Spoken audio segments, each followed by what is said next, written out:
Hello friends. Did you know that nearly 80% of those who watch my videos aren't subscribed? If you enjoy the content, I'd truly appreciate it if you hit that subscribe button. It helps a lot. Also, don't forget to leave a like and share your thoughts in the comments. Your interaction not only supports the channel's growth, but also helps these stories reach more people. Thank you all for being here. By the way, where are you watching from?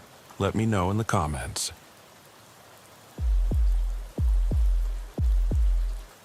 I've been a cop for 17 years, and I've seen things that would make most people question their faith in humanity. But what happened in Clearwater County, Oregon, still keeps me awake at night. It started with a call that came in at 2:47 a.m. on a Thursday morning in December. I remember the exact time because I was staring at my watch, counting down the minutes until my shift ended, when dispatch crackled through the radio. Unit 47, we have a missing person report. Female, 26 years old, name of Rachel Morrison. Last seen approximately 6 hours ago leaving the Riverside Diner on Highway 101. Family is requesting immediate assistance. I was working solo that night. My usual partner, Detective Thompson, was on medical leave after a car accident the month before. The roads were slick with that December rain that turns everything into a sheet of ice, and I was driving carefully along the county's back roads when the call came through. Clearwater County isn't a big place. Maybe 12,000 people spread across forests, farmland, and a few small towns connected by winding two-lane highways. The kind of place where everyone knows everyone else's business, and a missing person report is taken seriously. I picked up the radio and confirmed I was en route. The dispatcher gave me the address, a small farmhouse about 15 miles outside the main town limits. The Morrison family had been trying to reach Rachel since around 10 p.m., when she was supposed to return home from her shift at the diner. Her car, a red 2018 Toyota Camry, had been found about an hour earlier by a passing motorist, abandoned on the shoulder of Old Mill Road, with the engine still running and the driver's door hanging open. As I drove toward the Morrison residence, I couldn't shake the feeling that this wasn't going to be a simple case of someone running off with a boyfriend or having car trouble. There was something about the way the dispatcher had described the scene. The engine still running, the door open, the purse and phone left behind. That made my instincts kick in. In 17 years on the force, I'd learned to trust those instincts. The Morrison house sat at the end of a gravel driveway lined with bare oak trees. It was one of those old farmhouses that had been in the same family for generations, with a wraparound porch and windows that glowed yellow against the darkness. I could see several cars parked in the driveway, family members who had gathered to wait for news about Rachel. I knocked on the front door, and it opened almost immediately. A woman in her early 50s stood there, her eyes red and swollen from crying. She had Rachel's bone structure, the same delicate features and light brown hair, though hers was streaked with gray. "Are you the officer?" she asked, her voice barely above a whisper. "Yes, ma'am. I'm Officer Reynolds with the Clearwater County Sheriff's Department." "You must be Mrs. Morrison." She nodded and stepped aside to let me in. The living room was full of people. An older man I assumed was Rachel's father, a younger woman who looked like she might be a sister, and several others who were probably extended family or close friends. They all looked up at me with the same expression of desperate hope mixed with fear. "Thank you for coming," Mr. Morrison said, standing up from his chair. He was a tall man with calloused hands and the weathered face of someone who'd spent his life working outdoors. "We don't know what to do. Rachel's never done anything like this before. She's the most responsible person you'd ever meet."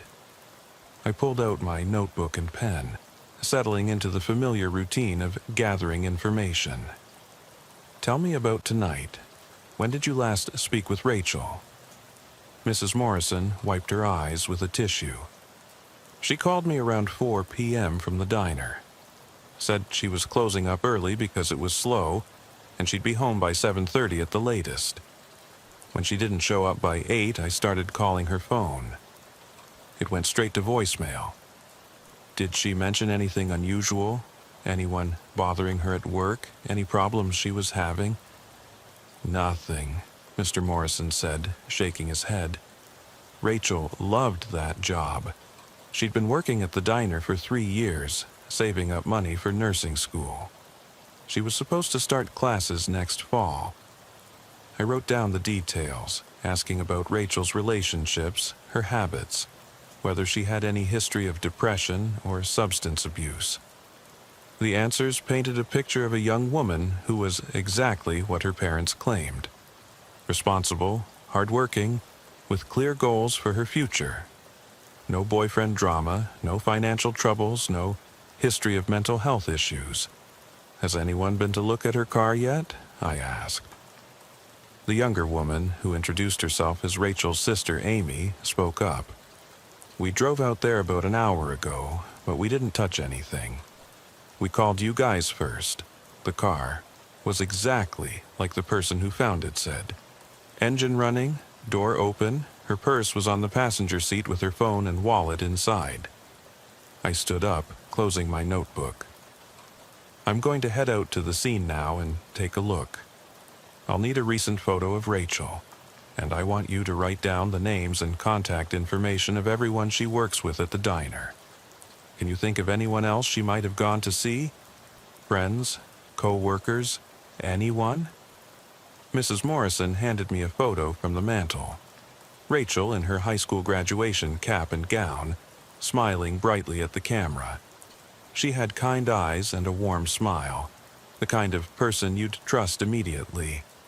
There's really nobody, Amy said. Rachel didn't have a big social circle. She worked, she came home, she helped Dad with the farm on weekends. She was saving every penny for school. As I prepared to leave, Mr. Morrison grabbed my arm gently. Officer Reynolds, I need to ask you something. Are you going to find my daughter? I looked into his eyes and saw a father's desperation. In 17 years, I'd learned that sometimes the honest answer isn't the one people want to hear, but it's the one they need. Mr. Morrison, I'm going to do everything in my power to find Rachel, but I need you to understand that the first 24 hours are critical. If there's anything at all, that you haven't told me, now is the time. He shook his head. We've told you everything. Rachel is a good girl. She doesn't get into trouble. I nodded and headed for the door. As I walked back to my patrol car, I felt the weight of the family's expectations pressing down on me. The rain had stopped, but the air was cold and heavy with the kind of dampness that seeps into your bones. I sat in my car for a moment, looking back at the farmhouse with its warm lights, and the family inside waiting for news about their missing daughter. In my experience, there are 2 kinds of missing person cases. The first kind involves people who choose to disappear. They're running from something or toward something. And usually they turn up within a day or 2 with a story about needing space or time to think. The second kind involves people who don't choose to disappear, and those cases rarely end well. As I drove toward Old Mill Road, I had a sinking feeling that Rachel Morrison belonged to the second category. The details didn't add up to someone who had left voluntarily. A young woman doesn't abandon her car with the engine running and the door open if she's planning to walk away from her life. She doesn't leave her purse and phone behind if she's meeting someone or going somewhere of her own accord. Old Mill Road was a narrow 2-lane highway that cut through some of the most remote parts of Clearwater County. It was the kind of road that locals used as a shortcut between towns, but it wasn't heavily traveled, especially at night. Dense forest pressed in on both sides, broken only by the occasional farmhouse or logging road that disappeared into the trees. I found Rachel's car about 3 miles from the intersection with Highway 101. It was pulled over on the right shoulder, hazard lights still flashing weakly in the darkness. I parked behind it and called dispatch to request a crime scene unit and a tow truck, though I knew it would be at least an hour before they arrived. Out here, backup was always a long way off. I approached the Toyota carefully, my flashlight cutting through the darkness. The engine was still running, just as the family had described, and the driver's door hung open at an odd angle. I could see Rachel's purse on the passenger seat, a small black leather bag that looked expensive. Her phone was visible beside it, the screen dark. I walked around the car, examining the ground for any signs of a struggle. The shoulder was soft from the rain, and I could see tire tracks where the Toyota had pulled over, but the ground was too muddy to make out any clear footprints. I took photos of everything with my phone, knowing that the crime scene unit would do a more thorough job later, but wanting to document what I saw while it was fresh. That's when I noticed something that made my blood run cold. About 10 feet behind the car, just at the edge of where my flashlight beam reached, I could see what looked like a second set of tire tracks. They were deeper than Rachel's, as if made by a heavier vehicle, and they appeared to have been there more recently. The tracks led from the road shoulder back onto the pavement, heading in the direction of the Forest Service roads that crisscrossed the area. I followed the tracks as far as I could, but they disappeared once they reached the asphalt. I stood there in the darkness, listening to the sound of the Toyota's engine idling and the distant hum of traffic on Highway 101. The forest around me was completely silent. No night, birds, no rustling in the underbrush, nothing. It was the kind of silence that feels unnatural, like the woods themselves were holding their breath. I was about to return to Rachel's car when I heard something that made me freeze. It was faint, almost inaudible, but it sounded like a voice calling out from somewhere deep in the trees. I strained to listen, but the sound didn't repeat. It could have been an animal, or the wind moving through the branches, or my imagination playing tricks on me in the darkness. But something about it made me think of a person calling for help, and I couldn't shake the feeling that somewhere out there in those thousands of acres of forest, Rachel Morrison was trying to find her way home. I called out into the darkness, my voice echoing off the trees. "Rachel, this is Officer Reynolds with the Sheriff's Department. If you can hear me, call out." I waited, counting the seconds in my head. 10, 20, 30. Nothing came back except the sound of my own breathing and the steady idle of the Toyota's engine. I made the decision to enter the tree line, following what I thought might be a path through the undergrowth. The beam of my flashlight seemed pathetically small against the vast darkness of the forest. Every step I took seemed to echo unnaturally loud, and more than once I had to stop and listen, convinced I was hearing footsteps that weren't my own. The forest floor was thick with decades of fallen leaves, now soggy from the December rain. My boots squelched with each step, and I could feel the dampness seeping through my socks. The trees here were mostly Douglas fir and cedar, their branches so thick overhead that even in daylight very little sun would have penetrated to the ground. At night, with only my flashlight for illumination, it felt like walking through a tunnel that went on forever. I'd gone maybe 50 yards when I found something that made me stop cold. Caught on a low branch about chest height was a piece of fabric, a small triangle of red material that looked like it had been torn from a shirt or jacket. I took out my phone and photographed it from multiple angles before carefully removing it with my pen and placing it in an evidence bag I always kept in my jacket pocket. The fabric was recent. It wasn't weathered or faded the way something would be if it had been hanging there for months. And according to the family, Rachel had been wearing a red sweater when she left for work that morning. My heart rate picked up as I continued deeper into the woods, following what was becoming a more defined path. About 100 yards in, I found the first clear footprint. It was in a patch of mud beside a fallen log, and it was definitely made by a woman's shoe. Small, with a distinctive tread pattern that I photographed carefully. But what worried me was that it was pointing deeper into the forest, away from the road and away from any kind of help. I followed the trail for another 20 minutes, finding occasional footprints and broken branches that suggested someone had passed this way recently. But then the trail simply vanished. I stood in a small clearing, turning my flashlight in all directions, but I couldn't find any sign of where the path continued. It was as if whoever I'd been following had simply disappeared into thin air. That's when I heard it again. The voice I'd heard earlier, but this time it was clearer. It was definitely a woman's voice, and it was calling out what sounded like, "Help me." The sound seemed to come from all around me, echoing off the trees in a way that made it impossible to determine the direction. "Rachel," I shouted back, louder this time. "Where are you? Keep calling out." But again, silence. I stood there for what felt like an eternity, straining to hear any sound that might lead me to her. My radio crackled with static, but when I tried to call dispatch, I got nothing but interference. The thick canopy of trees was blocking the signal. I made the difficult decision to head back to the road. I needed to get backup, needed to organize a proper search party with dogs and equipment. As much as I wanted to keep looking on my own, I knew I was more likely to get lost than to find Rachel if I continued stumbling around in the dark. The walk back to the road seemed to take forever.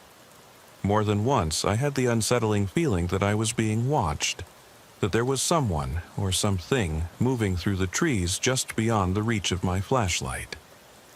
I kept spinning around, shining the light into the darkness, but I never saw anything. When I finally made it back to Rachel's car, I found that the crime scene unit had arrived. 2 technicians were already at work, photographing the vehicle in the surrounding area. Detective Sarah Chen, who'd been called in despite it being well past midnight, was standing beside the Toyota with a clipboard, making notes. "Reynolds," she said when she saw me approaching. "What did you find in there?" I showed her the evidence bag with the piece of red fabric and told her about the footprints and the voice I'd heard. She listened without interrupting, her expression growing more serious with each detail. "We need to get a search team out here at first light," she said. "How familiar are you with this area?" "I've patrolled these roads for years, but I've never been deep into those woods. There are logging roads that crisscross through there, some old hunting cabins, but most of it is just wilderness. If someone wanted to hide something or someone, it would be the perfect place." Detective Chen nodded grimly. "The family says Rachel had no reason to get out of her car voluntarily. No history of depression, no boyfriend problems, no financial troubles. And you're right about the second set of tire tracks. We found them too. Something bigger than her Toyota, probably a truck or SUV. We spent the next hour processing the scene. The technicians found Rachel's fingerprints on the steering wheel and door handle, but no evidence of anyone else having been in the car. Her purse contained her wallet with $43 in cash, her driver's license, and several credit cards. Her phone showed no recent calls or text messages after 6:30 p.m., when she'd apparently texted her sister to say she was leaving work. "Here's what bothers me," Detective Chen said as we watched the technicians work. "If someone forced her to pull over, why leave the car running? Why not take it to throw us off the trail? And why abandon it here, on a road where it would be found quickly?" I'd been thinking the same thing. Maybe they were interrupted. Or maybe they wanted the car to be found. Maybe they wanted us to know that something had happened to her. Or maybe they wanted to lead us into those woods, Chen said quietly, away from the real crime scene. The thought hadn't occurred to me, but it made sense. If someone had taken Rachel, they might have left her car as a deliberate distraction. knowing that law enforcement would focus their search efforts on the forest instead of looking elsewhere. By 4 a.m., we had done everything we could do at the scene. The Toyota was loaded onto a flatbed truck and taken to the police impound lot for further examination. Detective Chen and I agreed to meet at the station at 8 a.m. to coordinate the search efforts. As I drove back toward town, I couldn't stop thinking about that voice I'd heard in the woods. I'd been a cop long enough to know that sometimes your mind plays tricks on you, especially when you're tired and working a high-stress case. But I was certain I'd heard someone calling for help, and I was equally certain it had been a woman's voice. The sun was starting to rise by the time I got home, painting the sky in shades of orange and pink that would have been beautiful under different circumstances. I lived in a small apartment above the hardware store on Main Street, a place I'd rented when I first moved to Clearwater County and never bothered to leave. It was sparse but comfortable, with just enough room for my books, my television, and the small collection of model airplanes I'd been building since I was a kid. I tried to get a few hours of sleep, but every time I closed my eyes, I saw Rachel's car sitting empty on the roadside with the door hanging open. I thought about her parents, probably still awake and waiting by the phone for news. I thought about the piece of red fabric I'd found and the footprints leading deeper into the forest. Most of all, I thought about that voice calling out in the darkness, and the terrible possibility that Rachel Morrison was somewhere out there, alive and afraid, waiting for someone to find her. At 7:30 a.m., I gave up trying to sleep and made myself a pot of coffee. I sat at my kitchen table, looking out the window at the quiet streets of Clearwater County's main town. It was the kind of place where people still waved to each other from their front porches, where the biggest crime was usually someone's teenager spray painting graffiti on the water tower. We weren't equipped for something like this. A young woman vanishing without a trace, leaving behind only questions and the echo of a voice calling for help in the darkness. I showered and put on a fresh uniform, then drove to the station. Detective Chen was already there, along with Sheriff Martinez and 2 state police officers who'd been called in to assist with the search. They were gathered around a large map of Clearwater County, marking off areas where search teams would be deployed. "Reynolds," Sheriff Martinez said when I walked in, "Chen tells me you found evidence in the forest last night. I want you to lead one of the search teams back to that area." I nodded, accepting the assignment. But as I looked at the map, with its thousands of acres of wilderness marked in green, I couldn't help but feel that we were looking for a needle in a haystack. If someone had taken Rachel Morrison, they'd had a 12-hour head start, and they could have taken her anywhere. The search began at 9 a.m. sharp. We had 4 teams of 6 people each, including local volunteers who knew the terrain. My team consisted of myself, 2 state troopers, and 3 members of the county's volunteer search and rescue unit. We were equipped with GPS devices, 2-way radios, and enough supplies for a full day in the woods. I led my team back to the spot where I'd found the red fabric the night before. In the daylight, the forest looked different, less threatening, but somehow more vast. The morning sun filtered through the canopy in golden shafts, illuminating a landscape that seemed to stretch endlessly in all directions. "This is where I found the first piece of evidence," I told the team, pointing to the branch where the fabric had been caught. The footprints I followed led roughly in that direction, toward the northeast.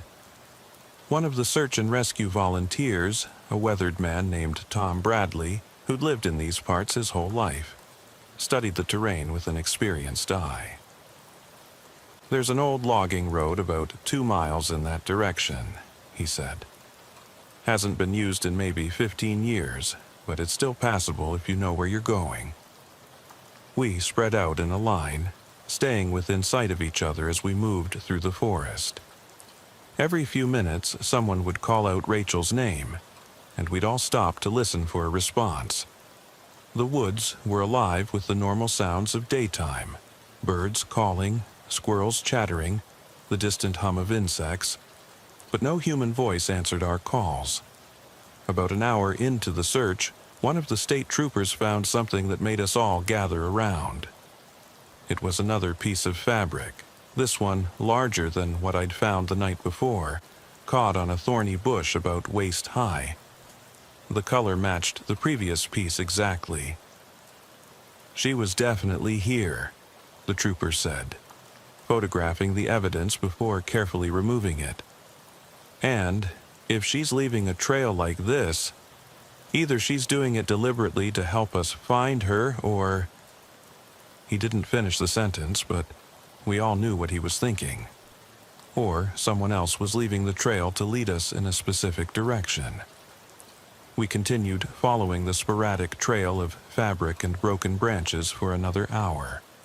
The path seemed to wind deliberately through the densest parts of the forest, areas where the undergrowth was thick enough to slow our progress, and the canopy overhead blocked out most of the sky. I found myself constantly checking my GPS device, making sure we weren't getting turned around. It was Tom Bradley who found the next significant piece of evidence. He'd been examining a fallen tree that blocked part of the path when he called out for the rest of us to come look. "Fresh blood," he said, pointing to dark stains on the bark. "Not much, but it's recent, maybe 12 hours old, judging by the color." My stomach tightened as I looked at the evidence. The blood wasn't arterial spray or the kind of massive bleeding you'd see from a serious injury, but it was enough to suggest that someone had been hurt. I took photos and called it in to Detective Chen over the radio. "Ah, copy that, Reynolds," her voice crackled back. "Any other signs of struggle in the area?" I looked around carefully before responding. "Negative. The undergrowth is disturbed, but it could just be from someone passing through. No obvious signs of a fight. Keep following the trail, but be careful. If someone is leading you in a specific direction, you might be walking into something." The warning hung heavy in the air as we continued deeper into the forest. The other teams were reporting similar findings: occasional pieces of fabric, broken branches, a few more spots of blood. But no sign of Rachel Morrison herself. By noon, we'd traveled nearly 3 miles from the road, and I was starting to worry about our own safety. The forest was more remote than I'd ever been, and the GPS readings showed we were approaching the edge of the county, near the border with federal wilderness lands. If Rachel was out here somewhere, she was a long way from any kind of help. That's when we found the cabin. It appeared suddenly through the trees, a small wooden structure that looked like it had been abandoned for years. The roof was partially collapsed, and thick vines covered most of the walls. But what caught my attention immediately was the chimney. There was fresh smoke rising from it. I signaled for the team to stop and radioed our position to the other search teams. "We've got a structure here, appears to be occupied. Proceeding with caution." We approached the cabin slowly, spreading out to cover all possible exits. The building was smaller than it had appeared from a distance, maybe 20 feet by 15 feet, with a single door and 2 windows. Both windows were covered with what looked like old blankets or tarps, making it impossible to see inside. I could hear voices coming from within. At least 2 people, though I couldn't make out what they were saying. One of the voices was higher-pitched, possibly female. My heart rate spiked as I considered the possibility that we'd found Rachel. "Police!" I called out, my weapon drawn but pointed at the ground. "This is Officer Reynolds with the Clearwater County Sheriff's Department. I need whoever's inside to come out with their hands visible." The voices stopped immediately. For a long moment, the only sound was the crackling of wood in the fireplace and the nervous breathing of my search team. Then the door opened slowly, and an elderly man stepped out. He was probably in his 70s, with a long gray beard and clothes that looked like they hadn't been washed in months. His eyes were wide with fear as he raised his hands above his head. "Don't shoot," he said, his voice shaking. "I ain't done nothing wrong." "Sir, I need you to step away from the door and keep your hands where I can see them," I said, maintaining my professional tone despite the adrenaline coursing through my system. "Is there anyone else inside with you?" The old man nodded. "My granddaughter, she's sick. We've been living out here since her mama died last spring." I felt a mixture of relief and disappointment. This wasn't Rachel Morrison, but it was still a situation that needed to be handled carefully. "I need to see your granddaughter, sir. We're looking for a missing person, and we need to make sure she's safe." The man called back into the cabin, and a few moments later, a young woman appeared in the doorway. She was probably in her early 20s, with long dark hair and the same wary expression as her grandfather. She was clearly ill, pale and thin, with a persistent cough that racked her small frame. "We don't have any identification," the old man said apologetically. "Lost everything in a fire last year. Been living off the land ever since." I holstered my weapon and approached them more calmly. "What are your names?" "I'm Eddie Korchak," the old man said. "This is my granddaughter, Sarah. We ain't bothering nobody out here." I showed them the photo of Rachel Morrison. "Have you seen this woman? She went missing last night, and we've been following a trail that led us here." Both Eddie and Sarah shook their heads. "Haven't seen nobody in weeks," Eddie said. "Just been the two of us." I believed them. There was something genuine about their fear and confusion that convinced me they weren't involved in Rachel's disappearance.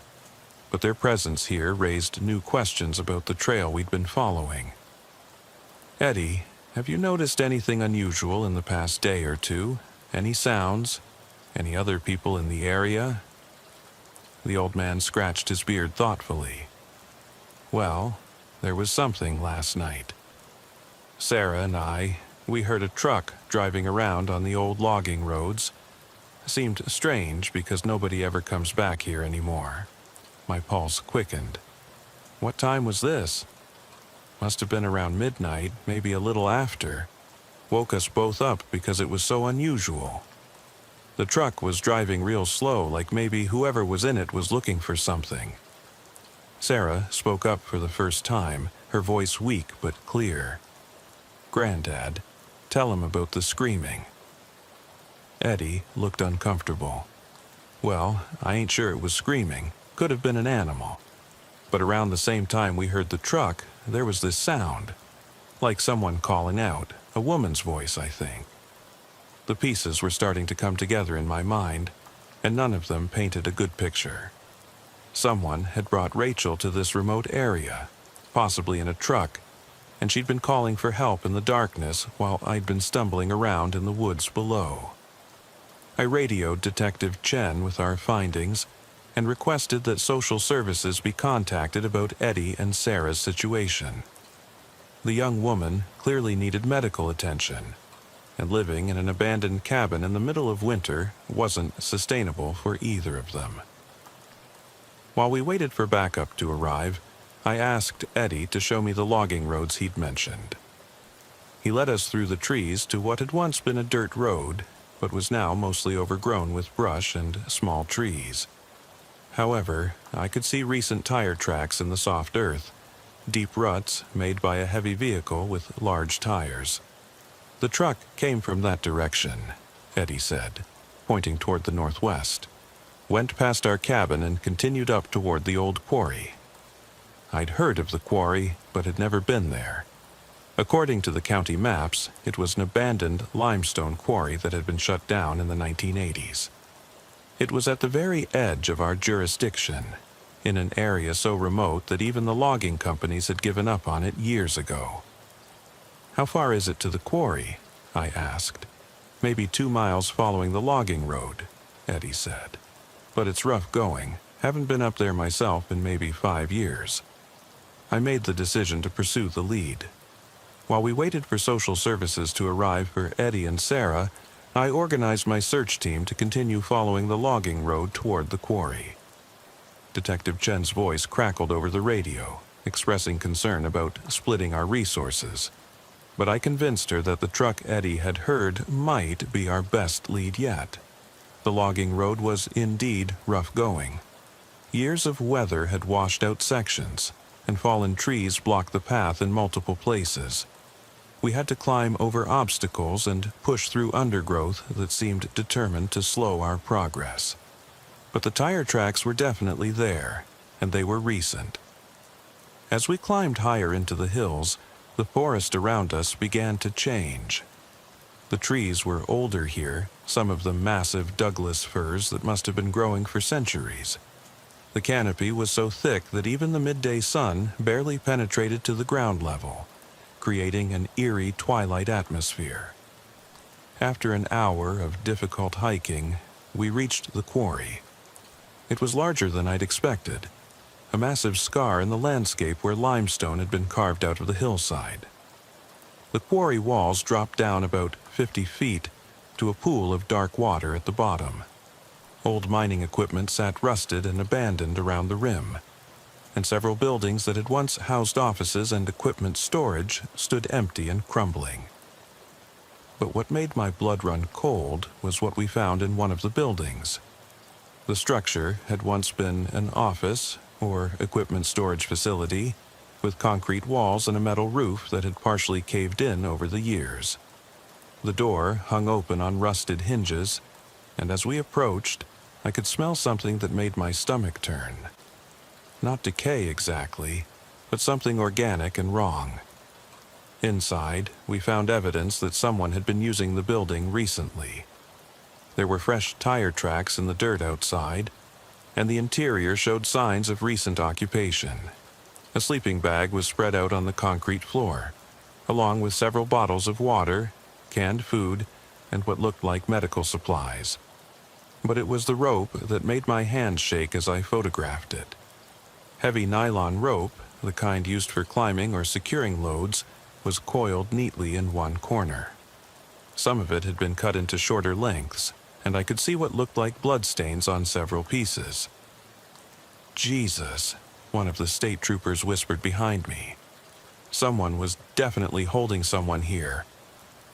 I called Detective Chen immediately, my voice tighter than I intended. "Chen, we need the full crime scene unit up here. We've found what looks like a holding location. Evidence of recent occupation, restraints, possible blood evidence."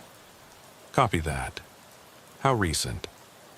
I looked around the building more carefully, noting details I'd missed in my initial survey. The food containers were still damp with condensation. The sleeping bag was still warm to the touch. Someone had been here very recently, possibly as recently as this morning. "Very recent," I replied.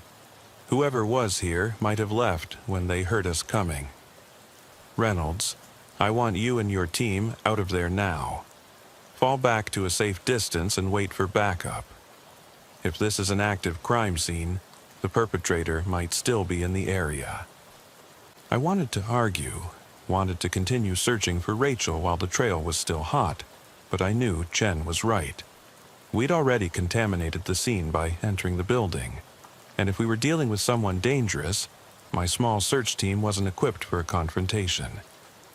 As we retreated from the quarry, I couldn't shake the feeling that we were being watched. The forest around us was completely silent. No bird calls, no rustling of small animals in the underbrush. It was the kind of unnatural quiet that happens when something predatory is nearby, when all the prey animals have gone into hiding. We made it back to Eddie's cabin without incident, but the walk felt endless. Every shadow between the trees could have been hiding someone. Every breaking branch could have been footsteps following us. By the time we reached the relative safety of the clearing around the cabin, my nerves were stretched to the breaking point. Eddie and Sarah were still there, now accompanied by a social worker who'd hiked in to assess their situation. The young woman was being treated by a paramedic who'd come with the social worker, and it was clear that she needed immediate medical attention. "Officer Reynolds," the social worker said as I approached, "I need to get Sarah to a hospital as soon as possible. She's showing signs of pneumonia, and living in these conditions has made it much worse." I nodded, but my attention was focused on Eddie. "Sir, I need to ask you some more questions about what you heard last night. You said there was a truck on the logging roads?" Eddie looked nervous, glancing between me and the social worker. "I already told you everything I know. I need you to think harder. Did you hear the truck leave? Did it sound like it went back the way it came? Or did it continue in another direction?" The old man closed his eyes, concentrating. "Now that you mention it, I don't think I heard it leave.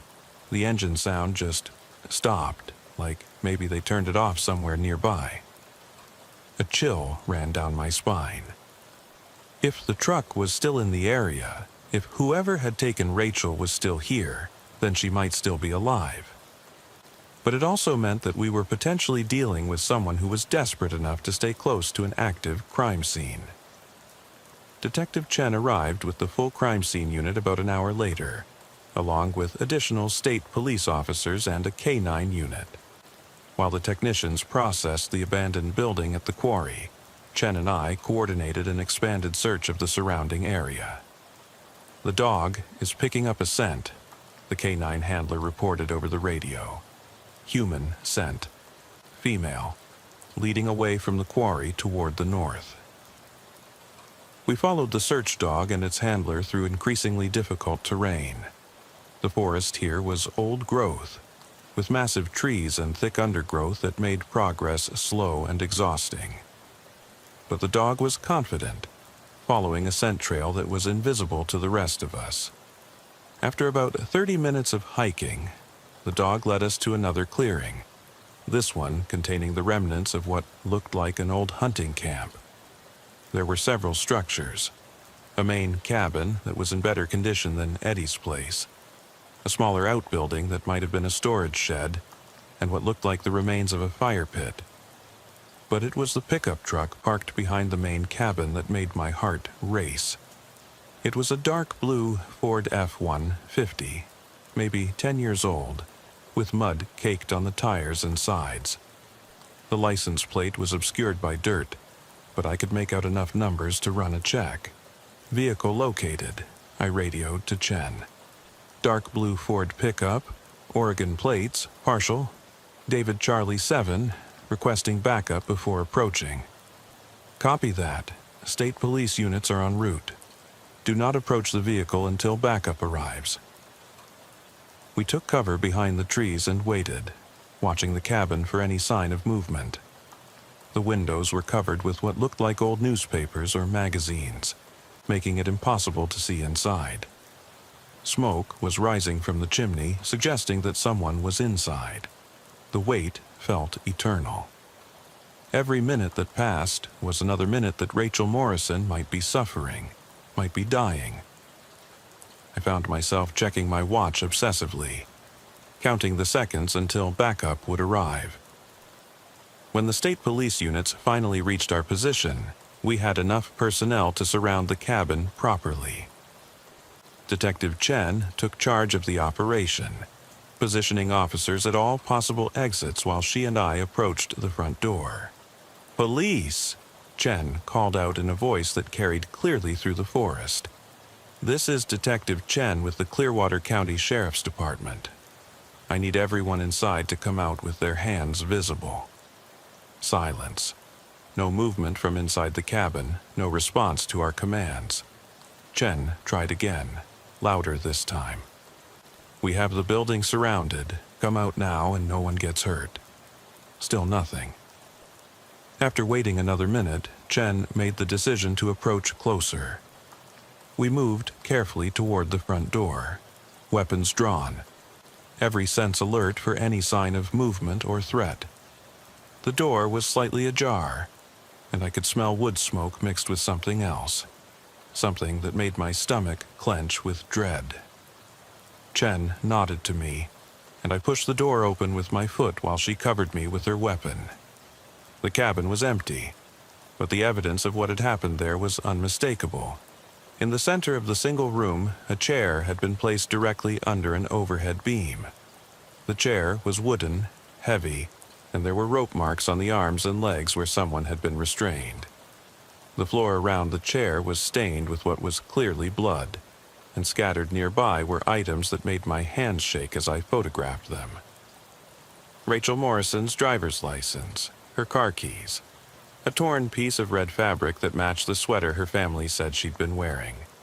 "She was here," I said, my voice barely above a whisper. "But she's not here now."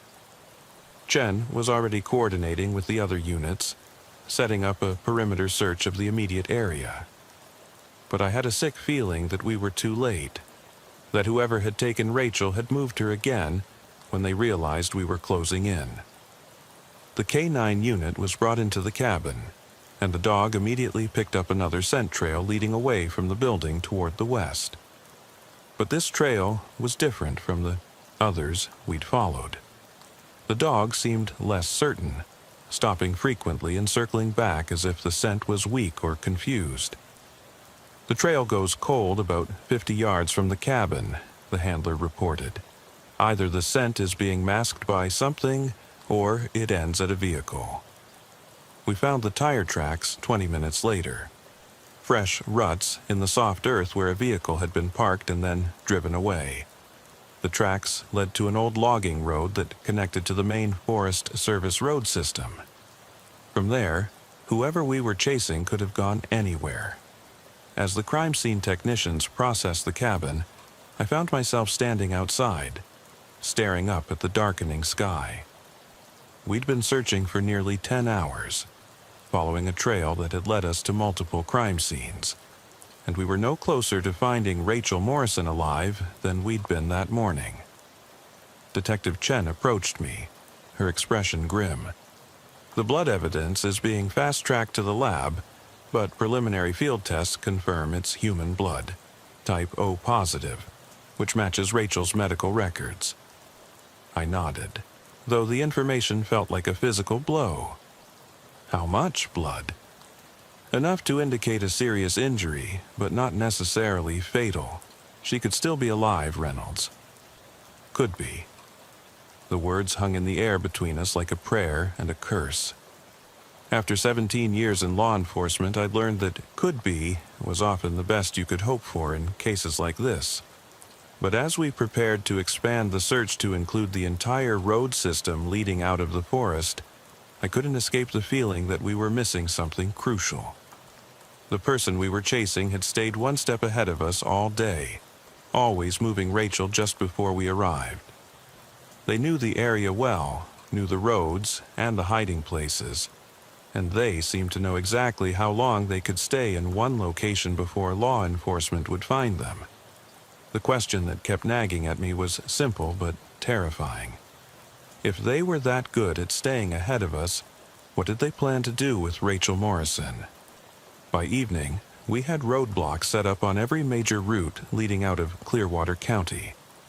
Detective Chen had contacted the FBI's regional office, and federal agents were en route to assist with what was now officially classified as a kidnapping case. But I couldn't shake the feeling that we were thinking about this all wrong.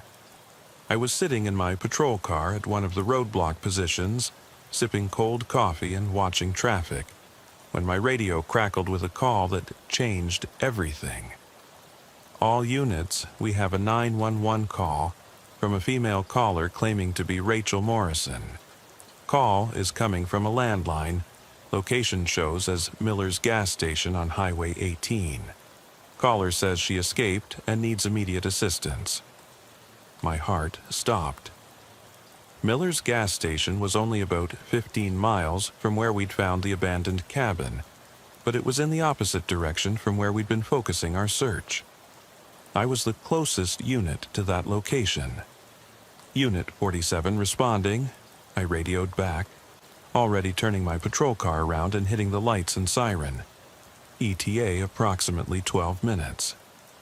The drive to Miller's gas station felt like the longest 12 minutes of my career.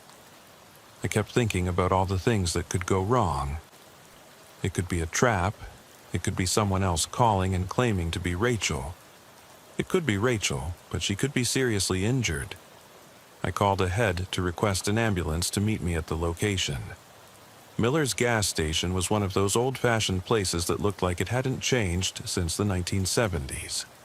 It sat at the intersection of Highway 18 and a county road, surrounded by farmland and forest. There were only 2 other cars in the parking lot when I arrived, and I could see a young woman standing inside the building, talking to the clerk behind the counter. Even from a distance, I could tell it was Rachel Morrison. She matched the photo her family had given me, but she looked like she'd been through hell. Her clothes were torn and dirty, her hair was matted, and even through the glass doors, I could see that she was shaking. I approached the building carefully, my hand resting on my weapon but not drawing it. Through the windows, I could see that Rachel was alone with the clerk, an elderly man who looked nervous but not threatened. The electronic chime announced my entrance, and Rachel spun around to face me. When she saw my uniform, her knees gave out, and she started crying. Not the quiet tears of relief, but the kind of sobbing that comes from deep trauma. "Ma'am, I'm Officer Reynolds with the Clearwater County Sheriff's Department," I said, keeping my voice calm and reassuring. "Are you Rachel Morrison?" She nodded, unable to speak through her tears. I could see that she had injuries, a cut on her forehead that had dried blood around it, bruises on her arms, and what looked like rope burns around her wrists. "The ambulance is on its way," I told her. "You're safe now. Can you tell me if you're hurt anywhere else? Do you need immediate medical attention?" "I'm okay," she managed to whisper, though it was clear she was anything but okay. I got away from him." I guided her to a chair near the front of the store while we waited for the ambulance. The gas station clerk, whose name tag identified him as Earl, brought her a bottle of water and a clean towel.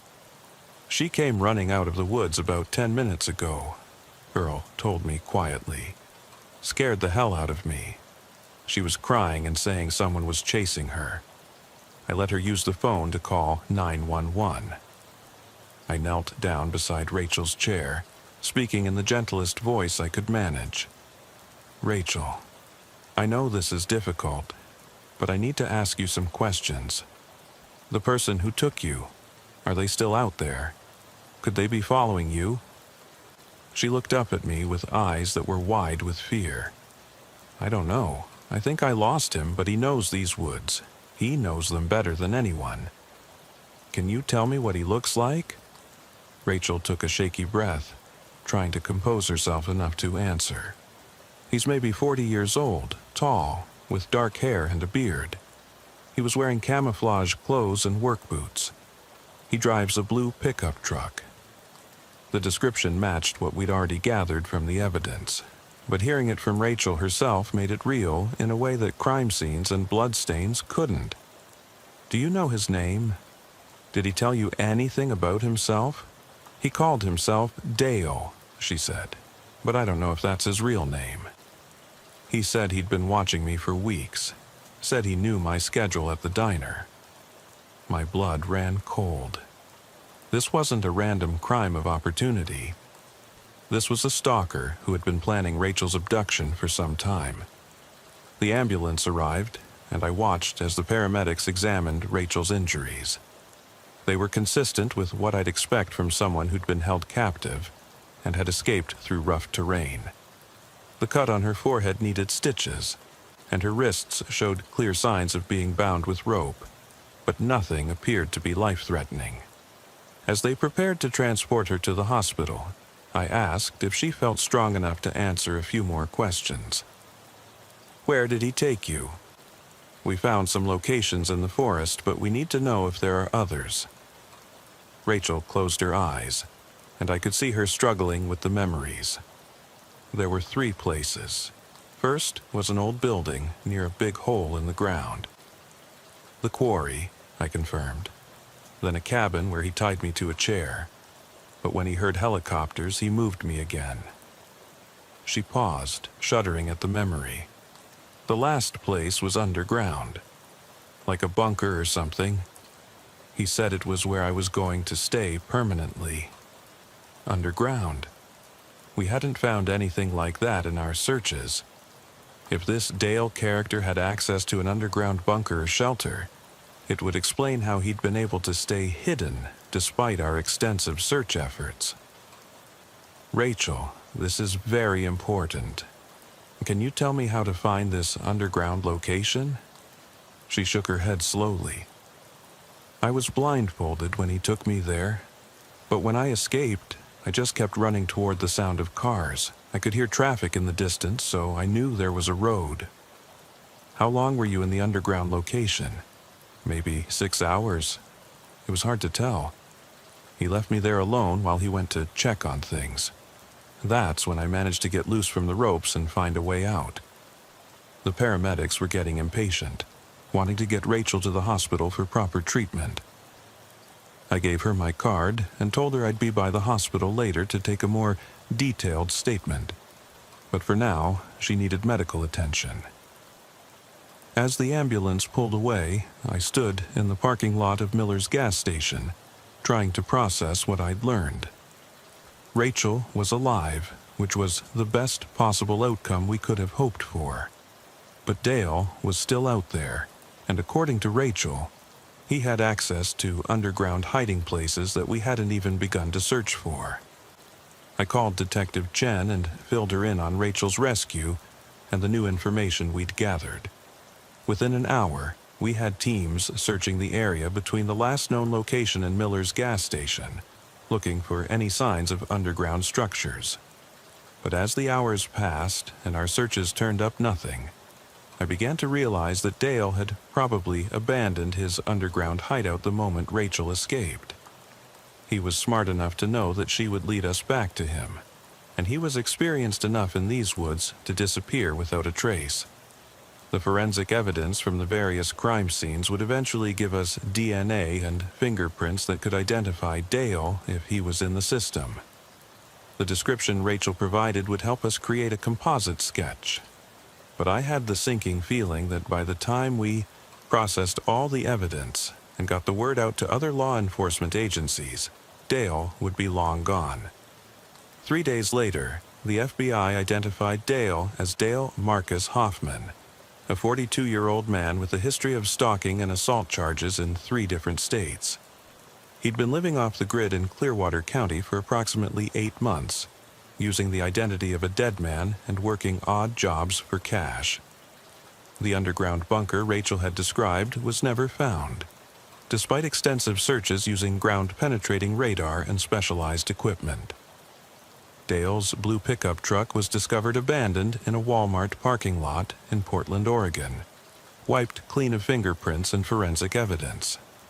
Rachel Morrison recovered from her physical injuries within a few weeks, but the psychological trauma would take much longer to heal. She moved away from Clearwater County before Christmas, saying she couldn't bear to stay in a place where she might run into her abductor again. Dale Marcus Hoffman was never caught. For 6 months after Rachel's rescue, reported sightings came in from across the Pacific Northwest, but none of them panned out. He had simply vanished, like he'd never existed at all. But that's not the end of the story, because 3 months after Rachel's rescue, I started getting calls about another missing person. Then another. Young women, all in their 20s. All disappearing from small towns within a 100-mile radius of Clearwater County. The pattern was always the same: cars found abandoned with the engines still running, personal belongings left behind, no signs of struggle. And always, the disappearances happened near heavily forested areas where someone could easily hide an underground bunker. I've been tracking these cases on my own time, maintaining a file that now contains information on 7 missing women across 4 states. The FBI has a task force working on it, but resources are limited, and the connections between the cases are circumstantial at best. But I know it's him. I know Dale Marcus Hoffman is still out there, still taking women, still using his knowledge of remote wilderness areas to stay one step ahead of law enforcement. And I know that somewhere out there, probably within driving distance of where I'm sitting right now, there's an underground bunker where women are being held captive by a man who's gotten very good at not being found. The breakthrough came 11 months after Rachel's rescue, and it came from the most unlikely source imaginable.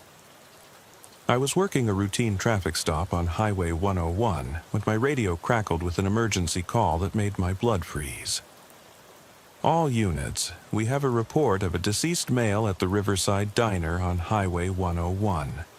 Caller reports possible suicide, requesting immediate response. The Riverside Diner, the same place where Rachel Morrison had worked, where she'd been last seen before her abduction. I was less than 5 miles away. I arrived at the scene before the ambulance, before Detective Chen, before anyone else. The caller turned out to be Martha Collins, the diner's owner, a woman in her 60s who'd been running the place for 30 years. She was standing in the parking lot, shaking and chain-smoking cigarettes when I pulled up. "He's in the men's restroom," she told me, her voice barely steady. "I found him about 20 minutes ago when I came in to open up. Door was locked from the inside, but I could smell. I knew something was wrong." I approached the restroom door carefully, though Martha was right about the smell. Even through the closed door, the odor of death was unmistakable. I knocked first, calling out to identify myself, though I knew there would be no response. The door was indeed locked from the inside, but the old mechanism was loose enough that I could work it open with my pocket knife. When I pushed the door open, I found him. He was slumped against the far wall, a .38 revolver on the floor beside his right hand.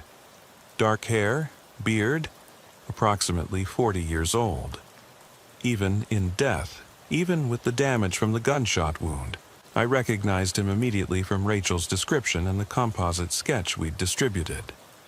Dale Marcus Hoffman had come back to where it all started, and he'd ended it on his own terms. But that wasn't what made my hands shake as I secured the scene and waited for the crime scene unit.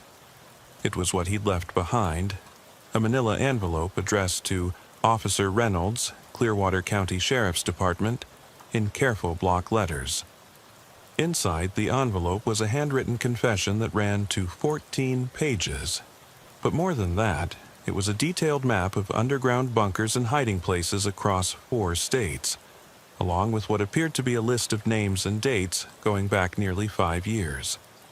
I read the first few lines while sitting in my patrol car, waiting for Detective Chen to arrive.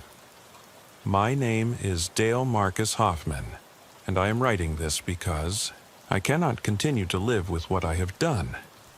By the time you read this, I will be dead, but the women I have taken deserve to have their families know the truth. I have been taking young women for 4 years and 7 months. Some of them I released after a few days. Some of them I kept longer. Some of them are still alive. And this map will tell you where to find them." Detective Chen arrived 15 minutes later, along with the county coroner and a full crime scene unit. But by then, I had already called the FBI and read enough of Hoffman's confession to know that this was bigger than anything we'd imagined. The confession detailed 23 abductions across Oregon, Washington, Northern California, and Idaho. Rachel Morrison had been number 16 on his list. According to his notes, 7 of the women had been released after what he called observation periods, ranging from 2 days to 2 weeks. 4 had died, 1 from medical complications, 3 from what he described as accidents during transport.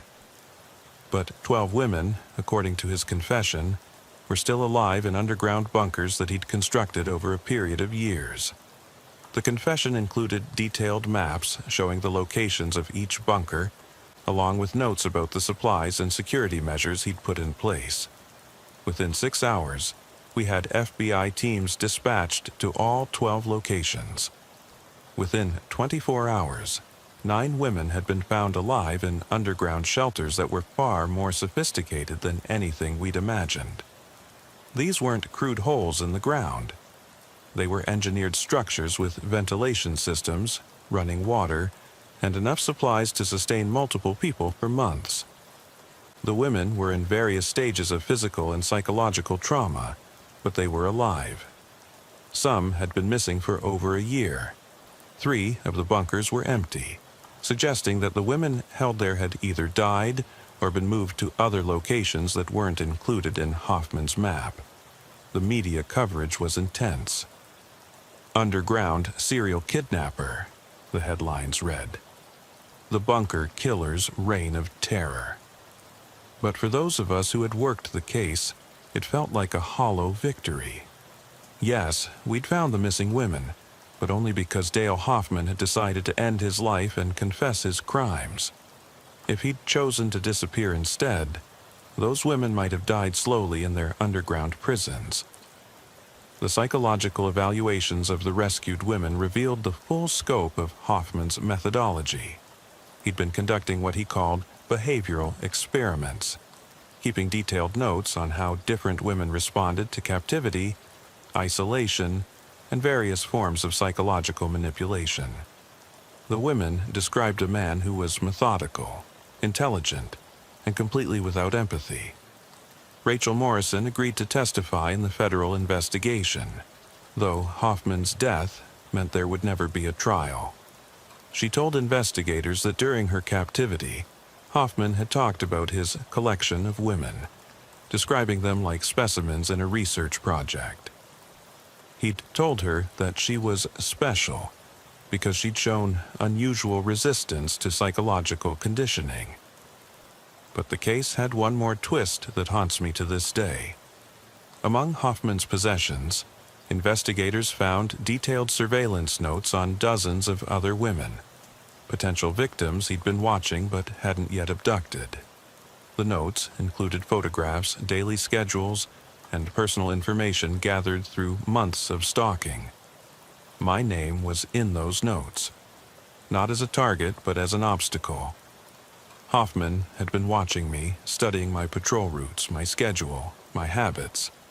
He'd identified me as the most likely law enforcement officer to respond to reports of missing persons in my area, and he'd been planning accordingly. One entry, dated just 2 weeks before Rachel's abduction, read, "Officer Reynolds typically works solo on night shifts.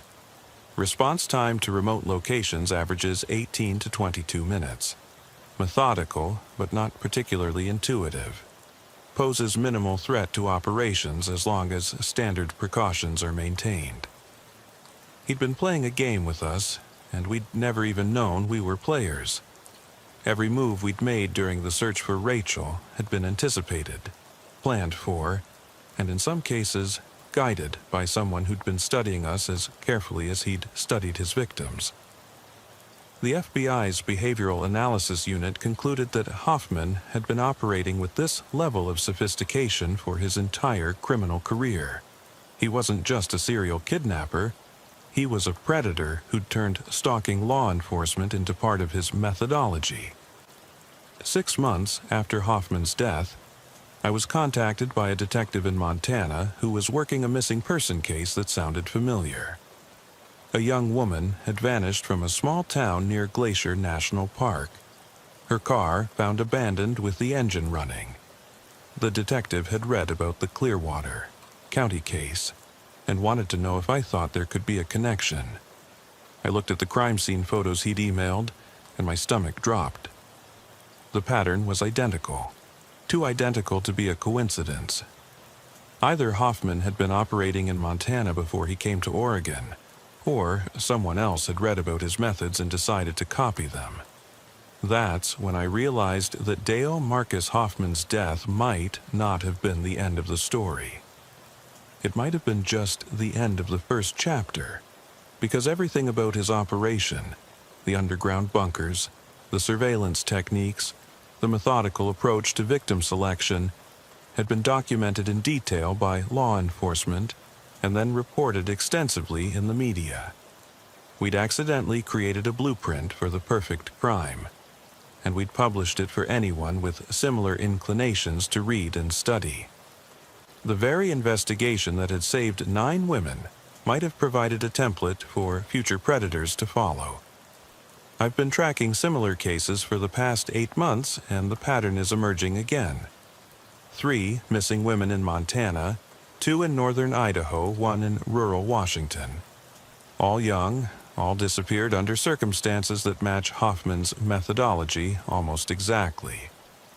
The FBI has reopened the investigation as a potential copycat case, but resources are limited and the connections are still circumstantial. Meanwhile, somewhere out there, someone is building underground bunkers and studying the movements of local law enforcement officers. I think about this every time I respond to a missing person report now. I wonder if I'm being watched, if my response patterns are being noted and analyzed by someone who sees law enforcement as just another variable to account for in their planning. Last month, that wondering became something more concrete, something that keeps me awake at night with a kind of dread I've never experienced in 17 years of police work. I was finishing up paperwork at the station around 11 p.m. when dispatch called with a missing person report. The details were hauntingly familiar. A 24-year-old woman named Lisa Chen hadn't returned home from her job at a coffee shop in the next county over. Her car had been found abandoned on a rural road with the engine still running. I responded to the scene, following protocols I'd helped develop after the Hoffman case. But as I examined Lisa's car, I found something that made my blood turn to ice water in my veins.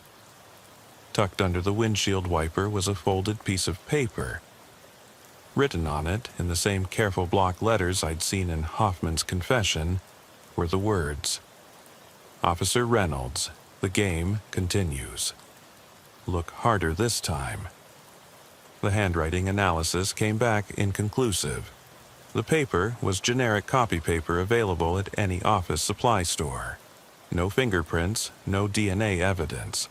But someone knew about my connection to the Hoffman case, knew enough about the details to reference looking harder, and had specifically addressed me by name. Lisa Chen was never found. Despite the largest search operation in the county's history, despite federal assistance and specialized equipment, she simply vanished without leaving any trace beyond that car and that note. But the note wasn't the only thing that suggested someone was continuing Hoffman's work. 3 days after Lisa's disappearance, I received a phone call at the station that I'll never forget. "Officer Reynolds." The voice was electronically distorted, probably run through a voice changer. "I wanted to thank you for your thorough documentation of Mr. Hoffman's methods. Your case reports were very educational."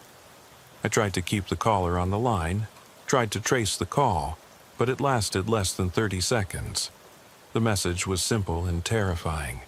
Someone had been studying our investigation of Hoffman, learning from our discoveries, and improving on his techniques. Over the next 6 months, 4 more women disappeared across 3 states. Each disappearance followed the Hoffman pattern exactly, but with refinements that suggested the perpetrator had learned from Hoffman's mistakes. No underground bunkers were ever found. No confessions were left behind. No evidence trails led anywhere. But I received a note after each disappearance, always left somewhere I would find it during my investigation. Always written in those same block letters, always containing just enough detail to let me know that whoever was doing this was watching my work, studying my methods, staying 1 step ahead. The FBI brought me in as a consultant on what they now call the Echo case, crimes that echo Hoffman's methodology, but with improvements that make them nearly impossible to solve. Agent Sarah Martinez, who heads the task force, told me something that I think about every day. "Reynolds, you need to understand something. Hoffman wasn't just a criminal. He was an innovator. And now his innovations are being replicated and improved upon by someone who might be even smarter than he was. The latest note I received was different from the others. Instead of being left at a crime scene, it was mailed to my home address, an address that's not publicly available, that would require significant effort to discover. The note contained a single sentence that has haunted me for the past month. When you're ready to play by the real rules, I'll be waiting in the place where it all began. The place where it all began. I know exactly what that means. Old Mill Road, where we first found Rachel Morrison's car, where this nightmare started for all of us. I haven't told Detective Chen about this latest note. I haven't told the FBI, because I know what whoever sent it wants. They want me to come alone, to confront them in the same location where we first encountered Hoffman's work. They want to turn me from an investigator into a participant in their game. But here's what terrifies me most. I'm actually considering it. Not because I think I can capture them. I'm not that naive. But because I know that as long as they're focused on me, as long as they see me as their primary opponent, they might not be taking more innocent women. Every night, I drive past Old Mill Road on my way home from work. I slow down at the spot where we found Rachel's car, and I look into those dark woods, wondering if someone is watching me from the tree line. Wondering if this is the night I'll finally see a signal, a sign that it's time for the game to move to its next phase. I've been carrying Hoffman's original confession in my patrol car, reading it over and over, looking for clues about this new predator's identity. But I think I've been approaching it wrong. The confession wasn't just Hoffman documenting his crimes. It was him passing on his knowledge to someone he knew would continue his work. In the margins of several pages, I've found pencil marks that weren't there when we first processed the confession. Someone else has been studying this document, annotating it, learning from it. Someone who had access to evidence that should have been securely stored in federal custody. That someone is playing a longer game than Hoffman ever did. They're not just taking women, they're building something. Each disappearance, each note, each interaction is designed to teach them more about law enforcement procedures, more about how we investigate, more about how to stay invisible. And I'm starting to realize that I might not be the hunter in this relationship. I might be the one being studied, being prepared for something I can't even imagine yet. Tomorrow night, I'm going to drive out to Old Mill Road. Not because I think I can end this, but because I think it's time to learn what they really want. Rachel Morrison survived her encounter with Dale Hoffman because she was stronger than he expected, because she refused to break under his psychological manipulation. Maybe it's time to find out if I'm strong enough to survive whatever comes next. But if something happens to me, if I don't come back from Old Mill Road tomorrow night, I want someone to know the truth about what we're really dealing with. This isn't just a copycat killer mimicking Hoffman's methods. This is someone who's been planning this for years. Someone who saw Hoffman's death not as an ending, but as an opportunity to perfect what he started. And they've been using me, using all of us, as unwitting teachers in their education. The real game was never about the women they took. It was about learning how to take them perfectly, how to make them disappear so completely that no evidence would ever be found, no families would ever have closure, no law enforcement would ever even know a crime had been committed. The call came in on a Tuesday morning in March 2022. Just as I was finishing my second cup of coffee and trying to convince myself that the stack of paperwork on my desk wasn't going to tackle itself. I'm Patricia Walsh, and I've been working missing persons for the Riverside County Sheriff's Department in California for the past 12 years. In that time, I've seen just about everything. Runaways, abductions, people who simply walked away from their lives and never looked back. but the case that came through that morning was different from anything I'd encountered before. "Walsh, we've got a missing child report," dispatch informed me. 8-year-old boy named Marcus Thompson disappeared from Willowbrook Elementary during recess yesterday afternoon. School didn't realize he was missing until the end of the day when his bus driver reported he never showed up for the ride home. I grabbed my jacket and keys, already feeling that familiar knot in my stomach that comes with child abduction cases. Kids don't just vanish from school playgrounds in broad daylight without someone noticing, and when they do, time is everything. The first 48 hours are critical in missing child cases, and we'd already lost almost 18 hours. Willowbrook Elementary sat in the middle of a quiet suburban neighborhood in Moreno Valley, the kind of place where parents felt safe letting their kids walk to school and play in the front yard until dark. It was a single-story brick building surrounded by chain-link fencing, with a large playground visible from the street. As I pulled into the parking lot, I could see several patrol units already on scene, and a group of what appeared to be school staff huddled near the main entrance. Principal Janet Morrison met me at the front door. She was a woman in her 50s with graying hair and worry lines that looked like they'd been carved deeper overnight. "Detective Walsh, thank God you're here. I've been the principal at this school for 15 years and nothing like this has ever happened." She led me through the hallways toward her office, passing colorful bulletin boards covered with children's artwork and motivational posters.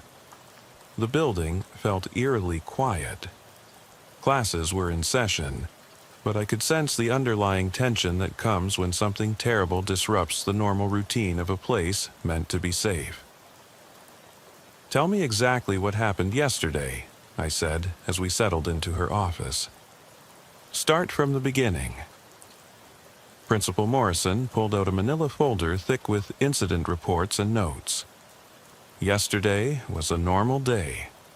Marcus arrived on the bus at 8:15 a.m., same as always.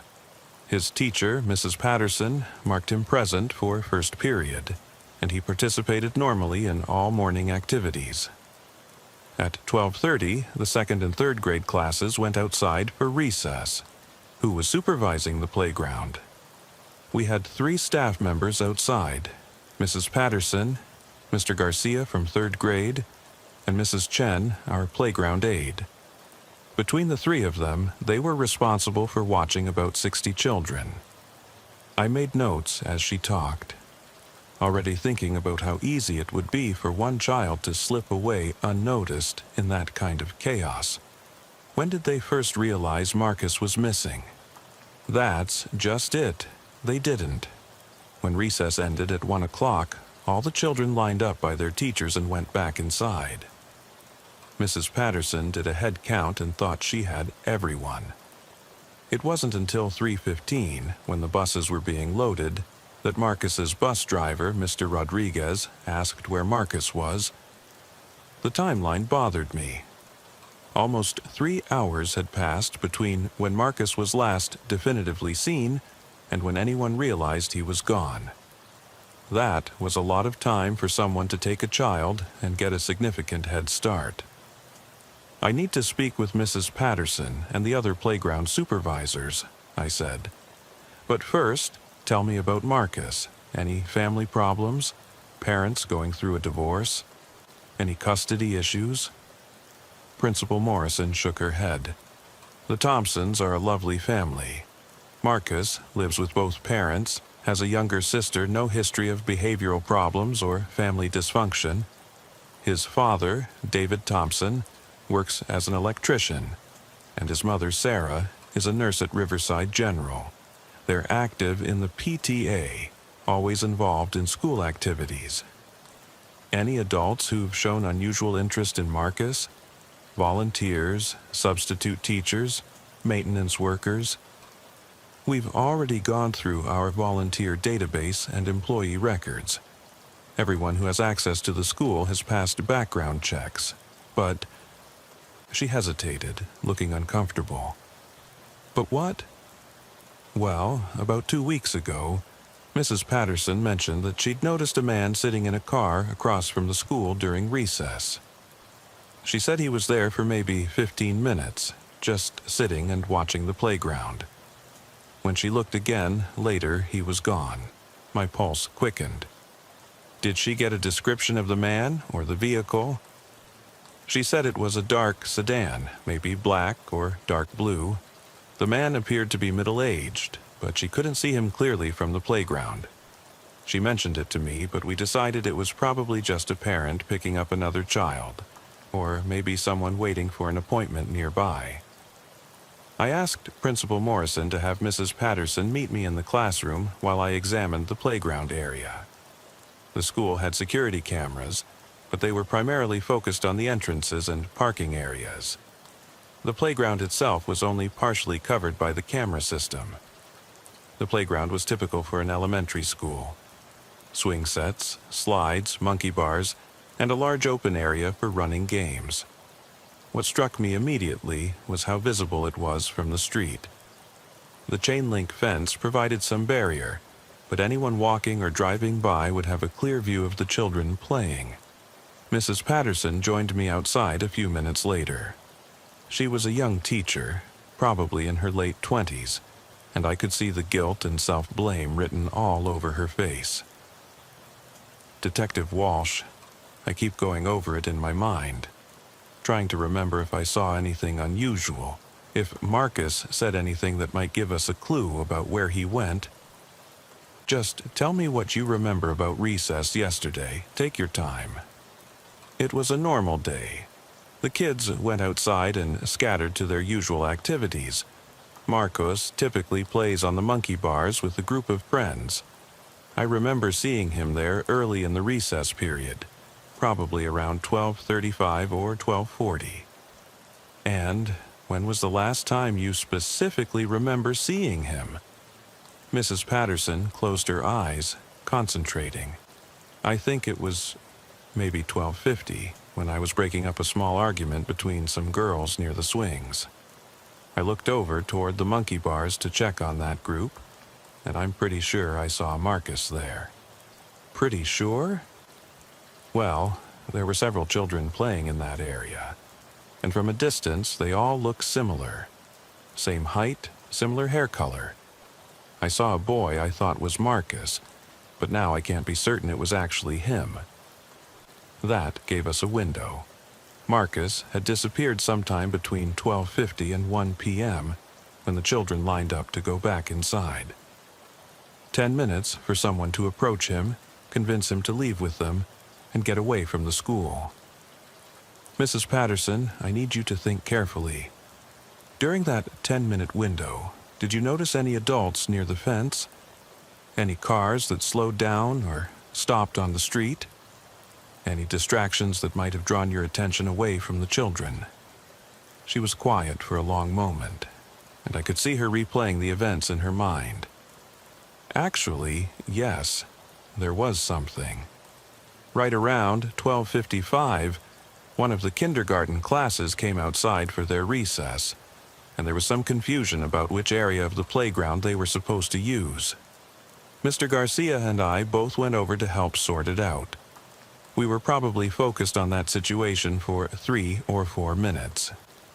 3 or 4 minutes of distraction. More than enough time for someone to approach Marcus and lead him away from the playground. I spent the next hour interviewing the other playground supervisors and several children who'd been playing near Marcus. The story that emerged was consistent but troubling. Marcus had been playing normally until near the end of recess, when several children remembered seeing him talking to someone near the fence that separated the playground from the street. 8-year-old Emma Chen provided the most detailed account. Marcus was on the monkey bars, and then this man called him over to the fence. The man was nice and smiled a lot. Marcus talked to him for a minute, and then they both walked away toward the parking lot. Did you recognize the man, Emma? No, but he seemed like he knew Marcus. Marcus wasn't scared or anything. He just went with him. This was the nightmare scenario every parent fears. A child abduction that happens so smoothly, so naturally, that witnesses don't even realize a crime is being committed. The perpetrator had clearly spent time observing the school, learning the routines, and identifying the perfect moment to approach Marcus. I called for additional units to begin canvassing the neighborhood around the school. If someone had taken Marcus on foot, there would be a limited radius of where they could have gone before being seen. If they'd used a vehicle, we needed to find witnesses who might have seen a man and child getting into a car. The Thompson family arrived at the school just as I was finishing my initial interviews.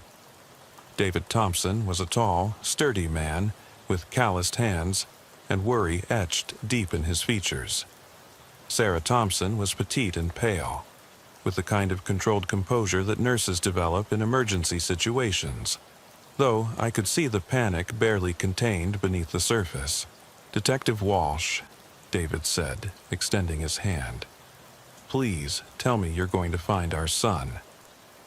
"Mr. and Mrs. Thompson, I want you to know that we have every available resource working on this case, but I need to ask you some questions that might help us locate Marcus." We moved to a quiet classroom where I could speak with them privately. The questions I had to ask were difficult but necessary. Any recent changes in Marcus's behavior, any new people in their lives, any reason someone might target their family specifically. "Marcus is a friendly kid," Sarah said, her voice shaking slightly. "Maybe too friendly. We've talked to him about stranger danger, but he's always been trusting, always assumes people are good. Has he mentioned meeting any new adults recently? Anyone who's shown particular interest in him?" David and Sarah exchanged glances. "Actually," David said slowly, "about a week ago, Marcus mentioned that a nice man had talked to him while he was playing in our front yard. The man asked him about school, about what grade he was in, that sort of thing." My stomach dropped. "Did Marcus describe this man?" "He said the man was driving a dark car and seemed very interested in hearing about Marcus's school and his schedule. We told Marcus he shouldn't talk to strangers, but he said the man was really nice and just seemed lonely. Did you see this man yourself?" "No, we were inside when it happened. Marcus told us about it at dinner that night. We talked to him again about not talking to strangers, but..." David's voice trailed off as the implications sank in. Someone had been grooming Marcus, building a relationship with him, gathering information about his routines and schedule. The conversation in the front yard had been reconnaissance. The man watching the school during recess had been final preparation. And yesterday, when the opportunity presented itself, he'd put his plan into action. "We need to consider the possibility that whoever took Marcus has been planning this for some time," I told the Thompsons. "That actually gives us some advantages in the investigation. People who plan crimes often leave more evidence behind because they have to make more contacts and take more risks during the preparation phase." But even as I said it, I could feel time slipping away. Every hour that passed reduced our chances of finding Marcus alive. Predators who go to this much trouble to abduct a specific child usually have plans that don't include returning them safely. The Amber Alert went out at 4:30 p.m., nearly 24 hours after Marcus had disappeared. His photo and description were broadcast across Southern California, along with the limited information we had about the suspect. A middle-aged man driving a dark sedan who had shown prior interest in the victim.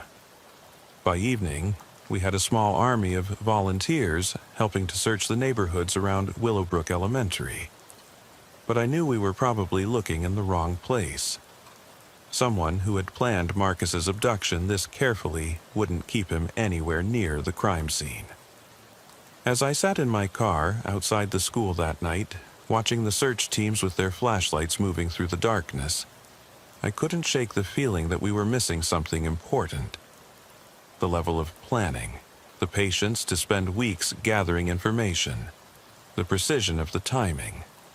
This wasn't someone acting on impulse or opportunity. This was someone who had done this before. The confirmation came at 6:47 a.m. the next morning, when I was jolted awake by my phone ringing. I'd managed maybe 3 hours of sleep after staying at the command center until well past midnight, coordinating search efforts and following up on the dozens of tips that had come in after the Amber Alert. Detective Walsh, this is Agent Rebecca Martinez with the FBI's Crimes Against Children Unit. I'm calling about the Marcus Thompson case. I sat up in bed, instantly alert.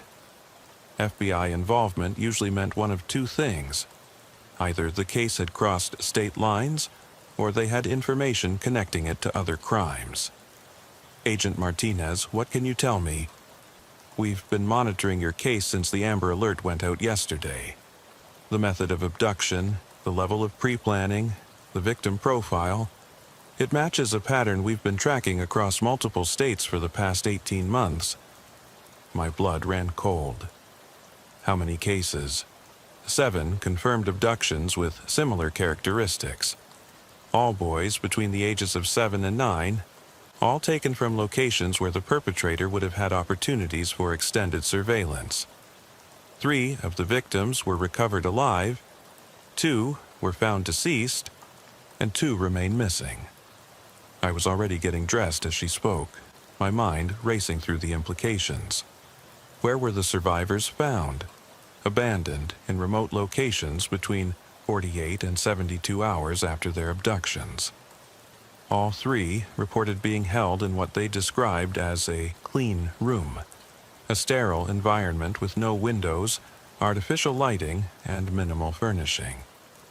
The perpetrator provided food and water, but had minimal direct contact with the victims. What about the deceased victims? Similar circumstances, but they showed signs of medical complications that weren't properly treated. The preliminary behavioral analysis suggests the perpetrator isn't primarily motivated by harming the children.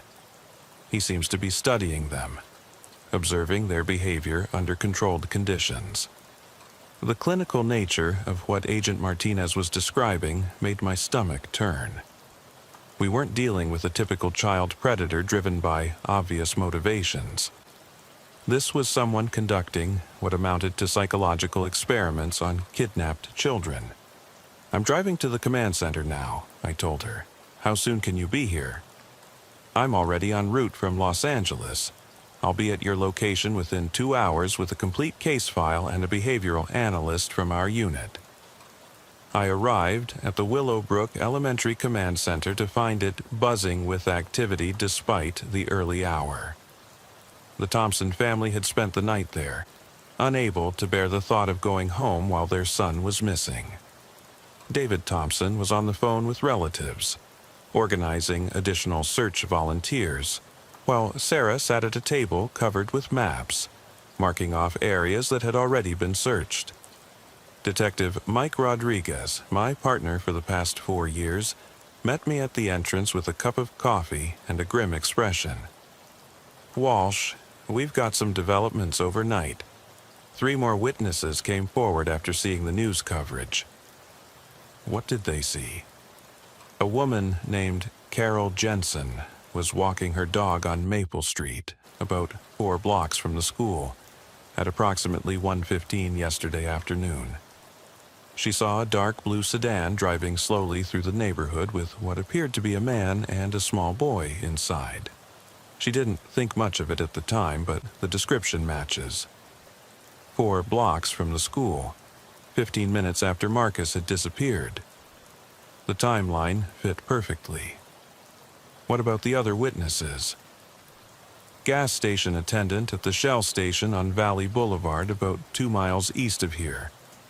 Security camera footage shows a dark sedan pulling in around 1:30 p.m. yesterday.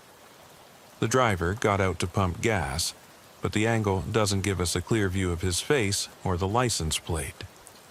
However, the attendant remembers seeing a child in the passenger seat who looked upset or scared.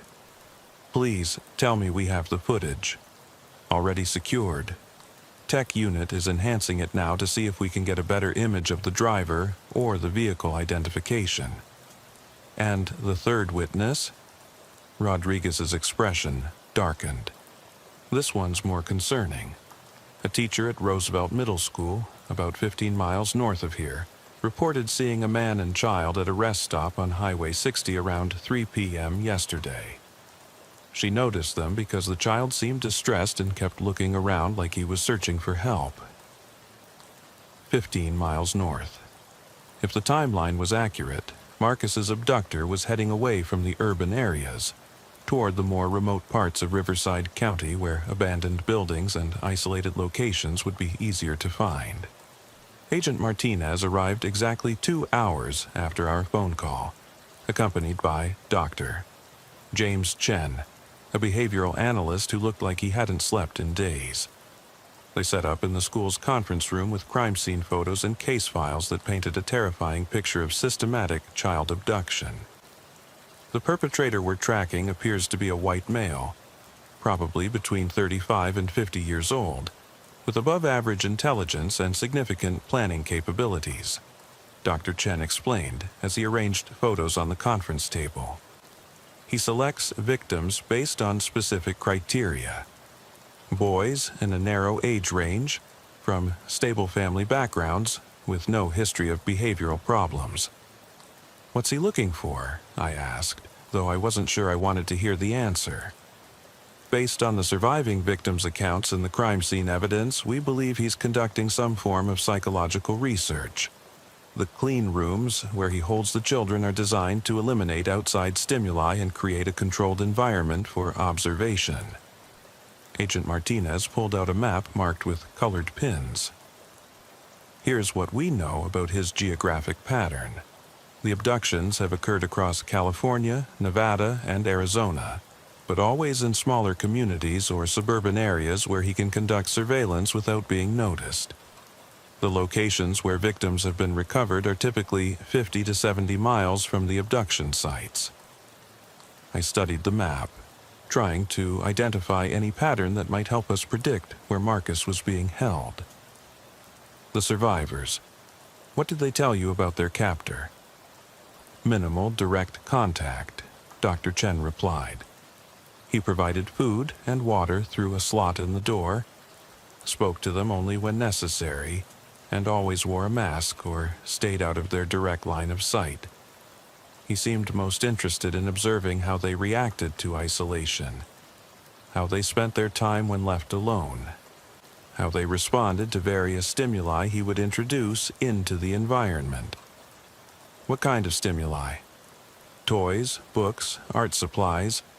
He would provide different items and then remove them, apparently to study how the children adapted to changing circumstances.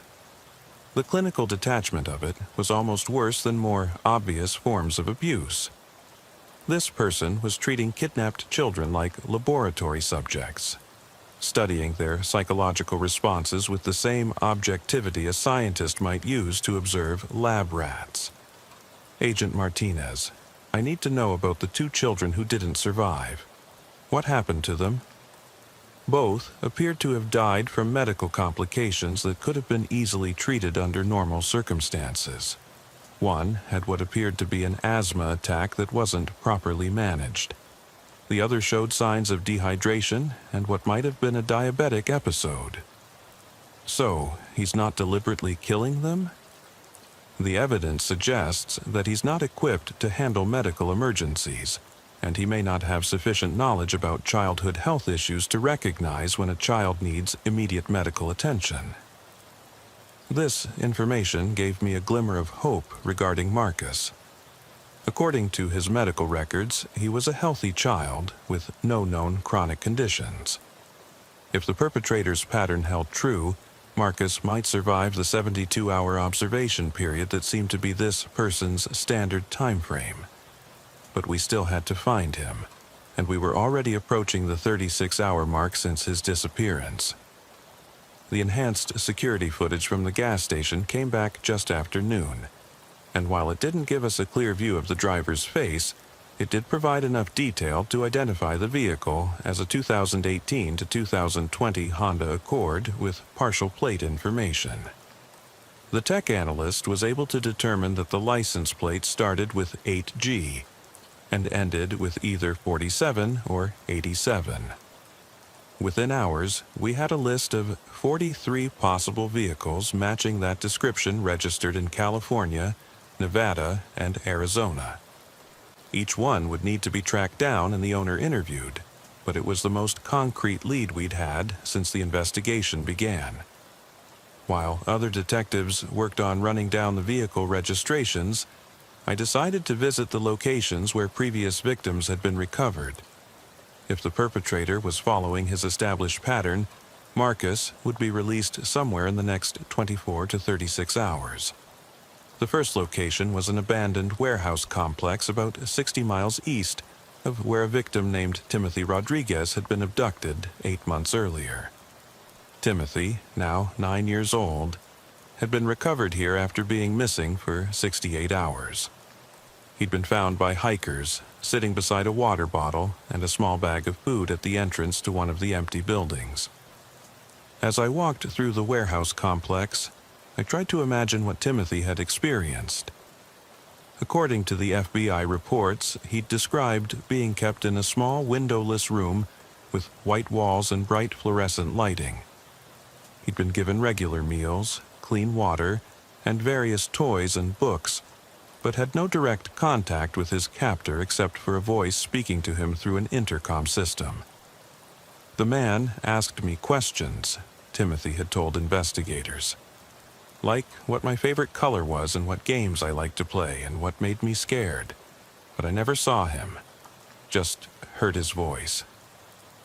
The second location was even more remote. A cluster of abandoned mobile homes in the desert outside Barstow, where 7-year-old Angela Martinez had been found 3 months ago.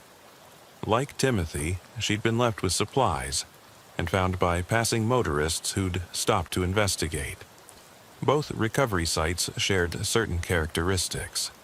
They were isolated enough that the perpetrator could leave a child without immediate risk of being seen, but accessible enough that the child would likely be found within a reasonable time frame. They were also positioned near regular travel routes, not main highways, but roads that local residents or commercial drivers might use regularly. As I drove back toward Riverside County, I couldn't shake the feeling that I was missing something obvious. The perpetrator's pattern was too consistent, too predictable. Someone with his level of intelligence and planning ability wouldn't keep following the exact same procedures unless there was a specific reason, unless the pattern itself was part of the experiment. Dr. Chen's behavioral analysis had focused on what the perpetrator was studying about the children. But what if he was also studying law enforcement? What if our predictable responses to his crimes were as much a part of his research as the children's reactions to captivity? The thought was chilling, but it made sense.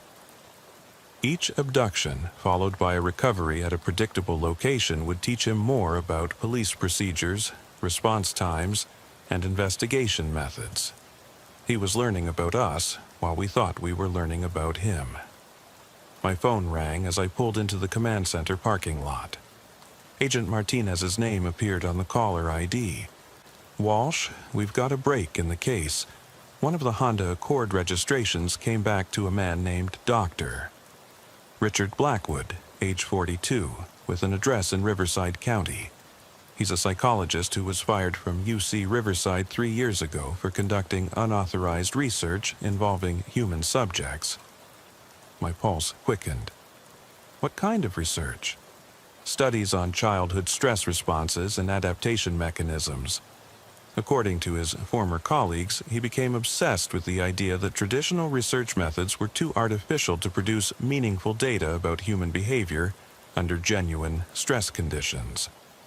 Where is he now? That's the problem. The address on file is a rental property that he vacated 6 months ago.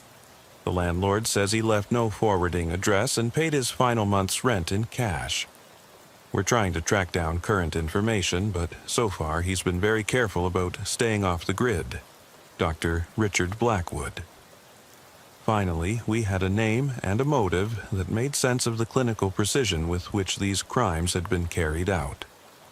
A psychologist conducting illegal human experimentation, using kidnapped children as unwilling test subjects.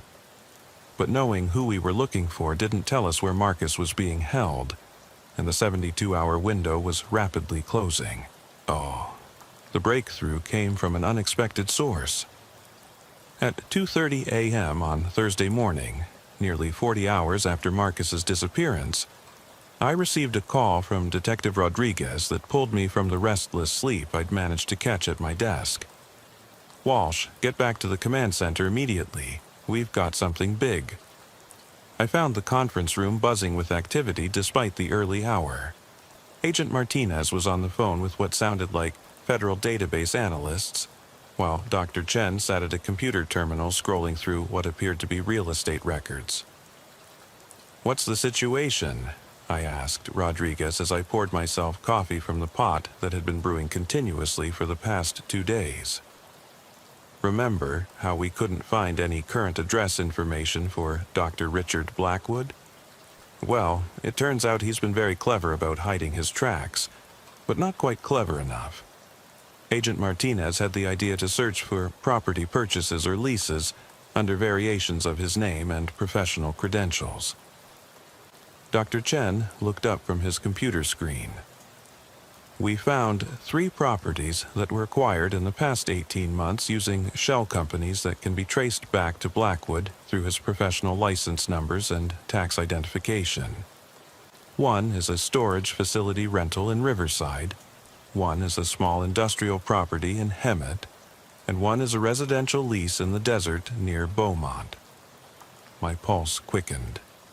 All 3 locations were within the geographic area, where we'd expect to find Marcus based on the perpetrator's previous patterns. "Which one do we hit first?" Agent Martinez finished her phone call and joined our huddle around the map.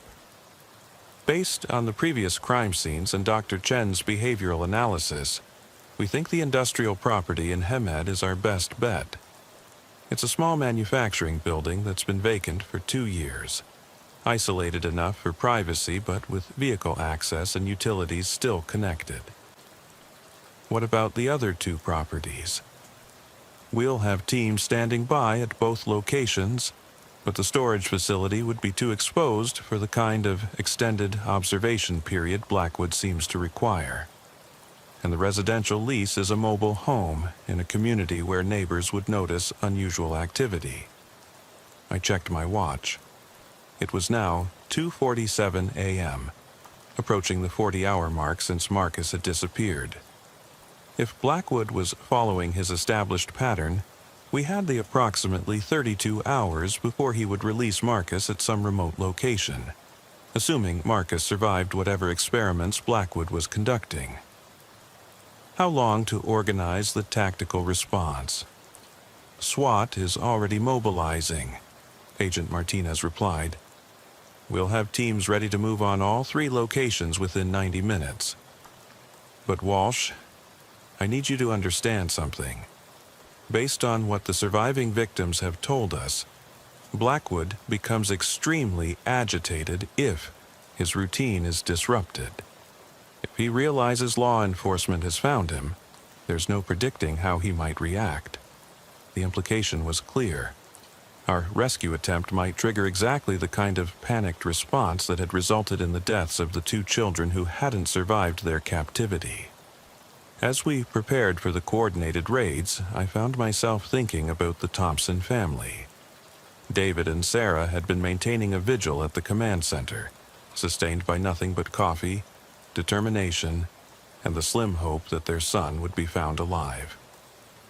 I hadn't had the heart to tell them about the 2 children who had died in Blackwood's custody. At 4:15 a.m., our convoy pulled out of the Willowbrook Elementary parking lot. I rode with Agent Martinez and Dr. Chen in an unmarked FBI vehicle, following the SWAT van toward the industrial property in Hemet. The pre-dawn darkness felt heavy with possibility and dread. The target building was a squat, concrete structure that had once housed a small electronics manufacturing operation. It sat at the end of a dead-end street, surrounded by empty lots and abandoned equipment. As we approached, I could see a dark Honda Accord parked behind the building, partially hidden by an industrial dumpster. "That's our vehicle," Agent Martinez confirmed over the radio. "License plate matches the partial from the gas station footage." The SWAT team moved into position with military precision, surrounding the building and establishing fields of fire that would prevent anyone from escaping. Dr. Chen and I took cover behind one of the response vehicles while Agent Martinez coordinated with the tactical commander. "We've identified 2 possible entry points," the SWAT leader reported. "Main entrance in front and a service door on the east side. Thermal imaging shows at least 1 heat signature inside the building, possibly 2, but the concrete construction is limiting our visibility." 2 heat signatures. My heart pounded as I realized one of them was likely Marcus, hopefully still alive after almost 2 days in captivity. "Remember," Dr. Chen said over the radio, "Blackwood's psychological profile suggests he'll try to maintain control of the situation even under extreme stress. He may attempt to use the child as leverage, or may become so focused on completing his research that he ignores our presence entirely." The order to move came at 4:32 a.m.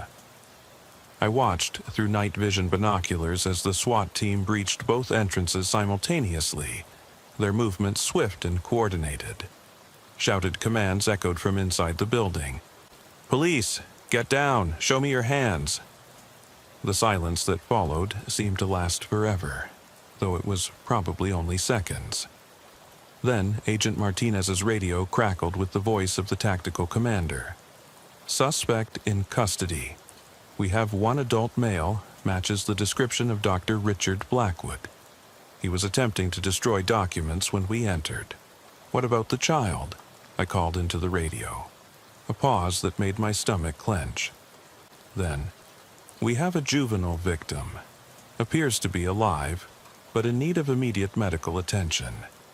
Requesting ambulance to our location." I was running toward the building before anyone could stop me, my training as a detective warring with my instincts as someone who had spent the past 2 days searching for this missing child. Agent Martinez caught up with me at the entrance to the building. Inside, I found a scene that would haunt me for the rest of my career. The building had been converted into what could only be described as a laboratory, with multiple small rooms separated by recently constructed walls. Video cameras were mounted in every corner, and banks of monitors showed feeds from what appeared to be several different observation chambers. In the largest room, I found Marcus Thompson. He was sitting on a small cot, alive but clearly traumatized. He looked smaller than his 8 years, thin and pale, wearing the same clothes he'd been dressed in when he disappeared from school 2 days earlier. His eyes were wide and unfocused, and he didn't respond when I called his name. "Marcus, my name is Detective Walsh. I'm here to take you home to your mom and dad." He looked at me without recognition, as if he was having trouble processing what was happening. The paramedics arrived within minutes and began checking his vital signs while I tried to assess his emotional state. "Has he said anything?" I asked one of the SWAT officers who had been first into the room. "Nothing coherent. He seems to be in some kind of shock, but physically he appears to be unharmed." As the paramedics prepared to transport Marcus to the hospital, I took a closer look at the setup Blackwood had created. Each observation room was equipped with hidden cameras, one-way mirrors, and what appeared to be speakers for delivering audio stimuli. The level of sophistication was far beyond what I had imagined based on the FBI's previous descriptions. Dr. Chen was examining a stack of documents that Blackwood had been trying to destroy when the SWAT team breached the building. "Walsh, you need to see this," he called from across the room. The papers were research notes, written in Blackwood's careful handwriting, documenting every aspect of Marcus's captivity. Hour-by-hour observations of his behavior, detailed notes about his responses to different stimuli, even measurements of his stress indicators based on analysis of the video feeds. But what made my blood run cold was the final entry, dated just hours before our raid. Subject shows signs of psychological adaptation to controlled environment. Recommend extending observation period to 120 hours to document long-term behavioral modifications. Previous 72-hour limit may be insufficient for meaningful data collection. Blackwood had been planning to keep Marcus for 5 days, not 3. If we hadn't found him when we did, Marcus would have been held for another 48 hours in that sterile, windowless room. Dr. Richard Blackwood himself was a thin, unremarkable man in his early 40s who looked more like an accountant than a child predator. When I saw him being loaded into the FBI transport vehicle, he was demanding to speak with his attorney and insisting that his research was vital to understanding childhood psychological resilience. Even in custody, he showed no remorse for what he had done to Marcus or the other children. To him, they were nothing more than test subjects in an experiment he considered more important than their safety or well-being. At the hospital, I watched through the observation window as doctors examined Marcus while his parents held his hands and whispered reassurances. Physically, he was in remarkably good condition. Well-fed, hydrated, and showing no signs of physical abuse. But the psychological impact was clearly significant. "He keeps asking when the tests are going to start," Sarah Thompson told me, tears streaming down her face. "He thinks this is part of whatever that monster was doing to him." Dr. Jennifer Walsh, the pediatric psychiatrist assigned to Marcus's case, explained that children who survive this type of trauma often struggle to readjust to normal environments after being held in the artificial conditions Blackwood created. "He's been conditioned to expect constant observation and to respond to external stimuli in very specific ways," she said. "It's going to take time and careful therapy to help him understand that he's safe and that the rules he learned in captivity don't apply to the real world." Over the following days, as Marcus began the long process of psychological recovery, we learned more about the scope of Blackwood's operation. The industrial building in Hemet was just one of several facilities he had used over the past 2 years. Searches of the storage unit and mobile home revealed additional evidence of his crimes, including video recordings of some of the earlier abductions and detailed research files on each of his victims. The FBI's investigation eventually connected Blackwood to 11 child abductions across 4 states, making him one of the most prolific serial child abductors in recent history. But unlike most criminals of his type, his motivation had never been sexual gratification or ransom money. It had been the pursuit of psychological research that he believed would revolutionize the understanding of childhood trauma and resilience. During his interrogation, Blackwood showed no remorse for the suffering he had caused. He insisted that his research was groundbreaking, and that the temporary trauma to his subjects was justified by the potential benefits to scientific understanding. "These children have contributed to knowledge that could help millions of other children in the future," he told investigators. "The temporary discomfort they experienced is a small price to pay for advancing human understanding of psychological adaptation mechanisms." The complete lack of empathy in his statements made it clear that Blackwood would never understand the true cost of his crimes. To him, Marcus Thompson and the other children were nothing more than lab rats in an experiment that he considered more important than their humanity. But as I sat in the hospital watching Marcus slowly begin to respond to his parents' voices, I knew that the real measure of our success wouldn't be found in Blackwood's conviction or sentencing. It would be found in Marcus's recovery, in his ability to trust again, and in his eventual return to the normal childhood that Blackwood had stolen from him. The case was closed, but the consequences would last for years to come.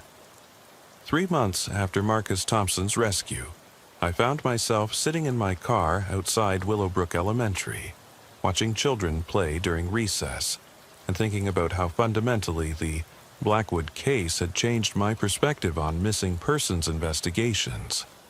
The playground looked exactly the same as it had the day Marcus disappeared, but I knew I would never look at it the same way again.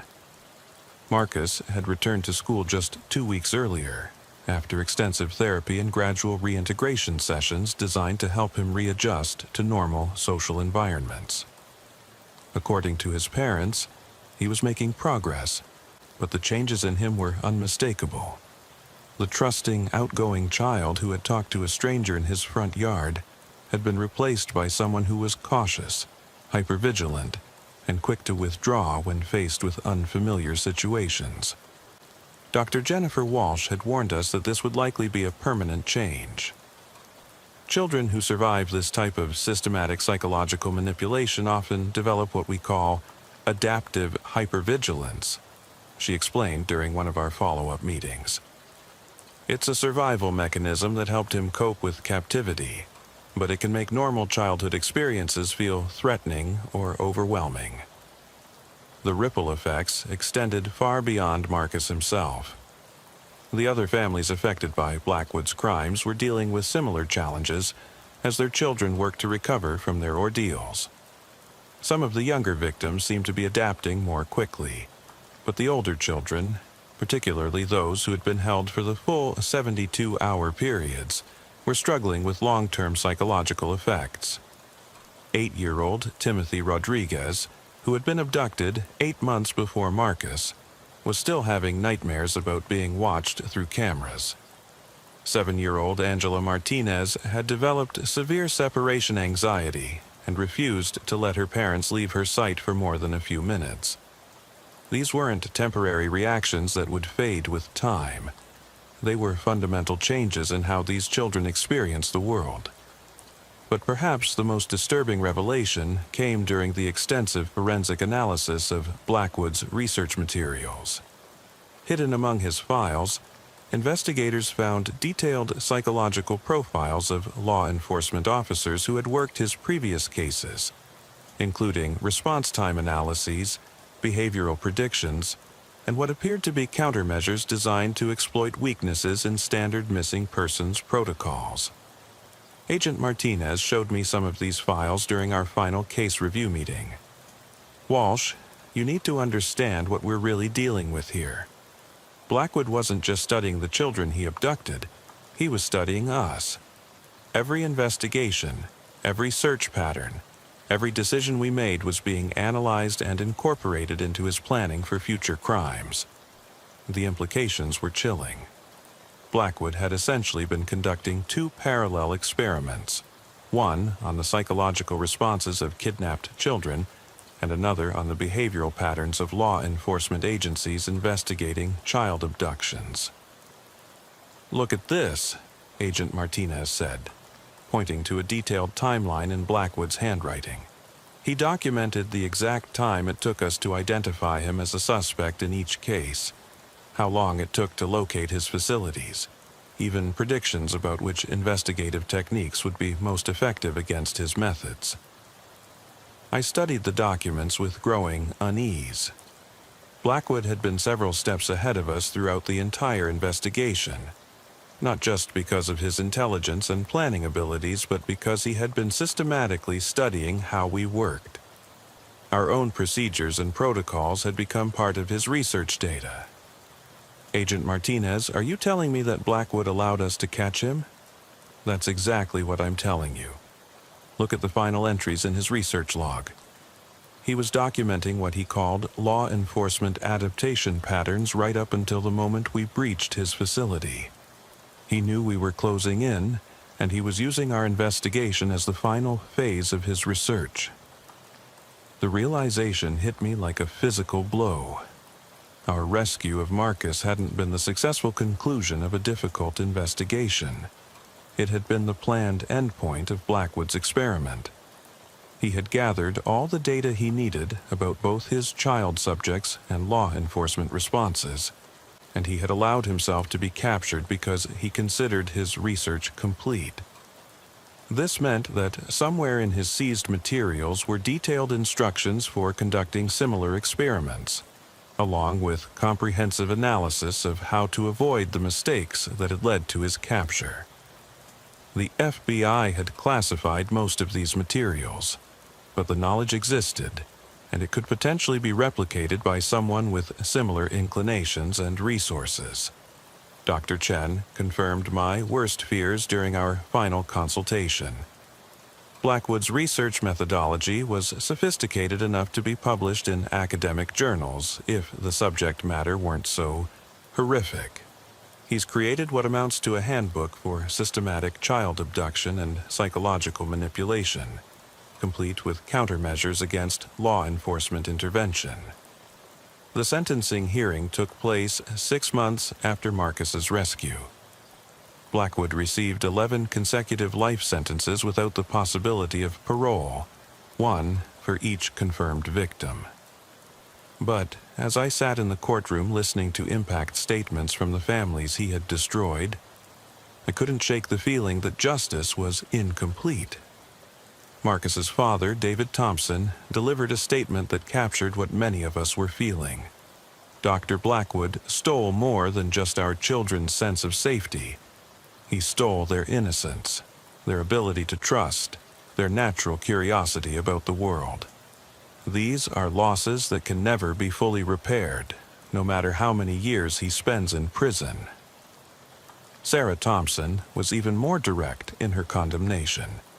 He treated our children like laboratory animals, and he shows no remorse for the suffering he caused. The only thing he regrets is getting caught before he could continue his sick experiments. Throughout the hearing, Blackwood remained emotionally detached, occasionally taking notes as if the proceedings were simply another source of research data. When given the opportunity to make a statement before sentencing, he declined, saying only that he hoped his research would someday be properly evaluated by qualified professionals who could appreciate its scientific merit. Even in defeat, even facing life in prison, he remained convinced that his crimes had been justified by their research value. But the story didn't end with Blackwood's sentencing. 2 months later, I received a call from Detective Sarah Chen in Phoenix, Arizona. She was investigating the disappearance of a 9-year-old boy named Kevin Walsh, who had vanished from a shopping mall during a family outing.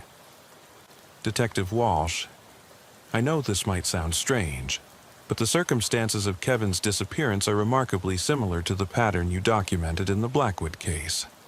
The level of planning, the precision of the timing, even the victim profile, it's almost identical. My blood ran cold as she described the details. Kevin had been separated from his family for less than 10 minutes in a crowded mall, but surveillance footage showed him leaving willingly with an unidentified adult male. The man had approached Kevin while his parents were distracted, engaged him in what appeared to be friendly conversation, and then simply walked away with him through a side exit. Detective Chen, have you found any evidence of prior surveillance or contact between the suspect and the victim? That's the thing that really concerns me. Kevin's mother mentioned that, about 2 weeks ago, Kevin told her about a nice man who had talked to him at the park near their house. The man had asked questions about Kevin's school, his family, his daily routine. It's exactly the same grooming pattern Blackwood used. 3 days later, Detective Rodriguez called with similar news from San Diego. A 7-year-old girl named Emma Rodriguez had disappeared from a school playground during recess, last seen talking to an unknown adult male near the fence separating the playground from the street. Within a week, I was coordinating with law enforcement agencies across 5 states, tracking what appeared to be a new series of child abductions, following Blackwood's exact methodology. The victims were all within the same age range, from stable family backgrounds and taken after periods of apparent grooming and surveillance. But this new perpetrator was different from Blackwood in one crucial way. He was learning from Blackwood's mistakes. Where Blackwood had maintained consistent patterns that eventually allowed us to predict his behavior, this new abductor was introducing variations that made him much harder to track. The FBI reopened the investigation as a potential copycat case, but Agent Martinez admitted privately that they were dealing with someone who might be even more dangerous than Blackwood had been. Whoever this is has access to Blackwood's research materials and methodology, but they're also adapting and improving on his techniques, she told me during a conference call with investigators from multiple jurisdictions. They're using his playbook, but they're not making his mistakes. As I write this, 6 children have disappeared across 4 states in circumstances that mirror Blackwood's crimes with disturbing precision. None of them have been recovered. No facilities have been found, no suspects have been identified. The most terrifying possibility is that Blackwood's research has fallen into the hands of someone who views his capture not as a failure, but as a valuable learning experience. Someone who has studied every aspect of our investigation and developed countermeasures for each technique we use to find him. But there's another possibility that keeps me awake at night. What if Blackwood's imprisonment wasn't the end of his research program? What if he had partners or followers who are now carrying on his work, using the detailed methodologies he developed to conduct their own experiments on kidnapped children?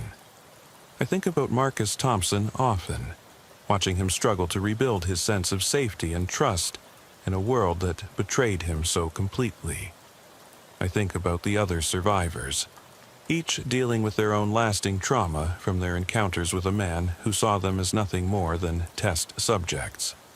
And I think about the children who are missing now, possibly being held in facilities even more sophisticated than the ones we found, by someone who has learned from every mistake Blackwood made. The case that I thought we had closed may have been just the beginning of something much worse. Somewhere out there, children are disappearing into a nightmare that we helped create by documenting Blackwood's methods so thoroughly. The question that haunts me is simple. How do you catch someone who has studied every technique you know how to use? The answer came in the most unexpected way possible. Exactly 1 year after Marcus Thompson's rescue, I was at my desk, reviewing cold case files and trying to identify any patterns that might connect to the ongoing copycat investigations, when my phone rang with a call that would change everything I thought I knew about the Blackwood case. Detective Walsh, this is Dr. Rebecca Martinez at the California State Prison in Lancaster. I'm the chief psychiatrist here, and I need to speak with you urgently about Dr. Richard Blackwood. My stomach tightened. Blackwood had been held in maximum security since his conviction, with extremely limited contact with the outside world. Any news about him was unlikely to be good. What's happened, Dr. Martinez? Blackwood has been requesting to speak with you specifically for the past 3 months.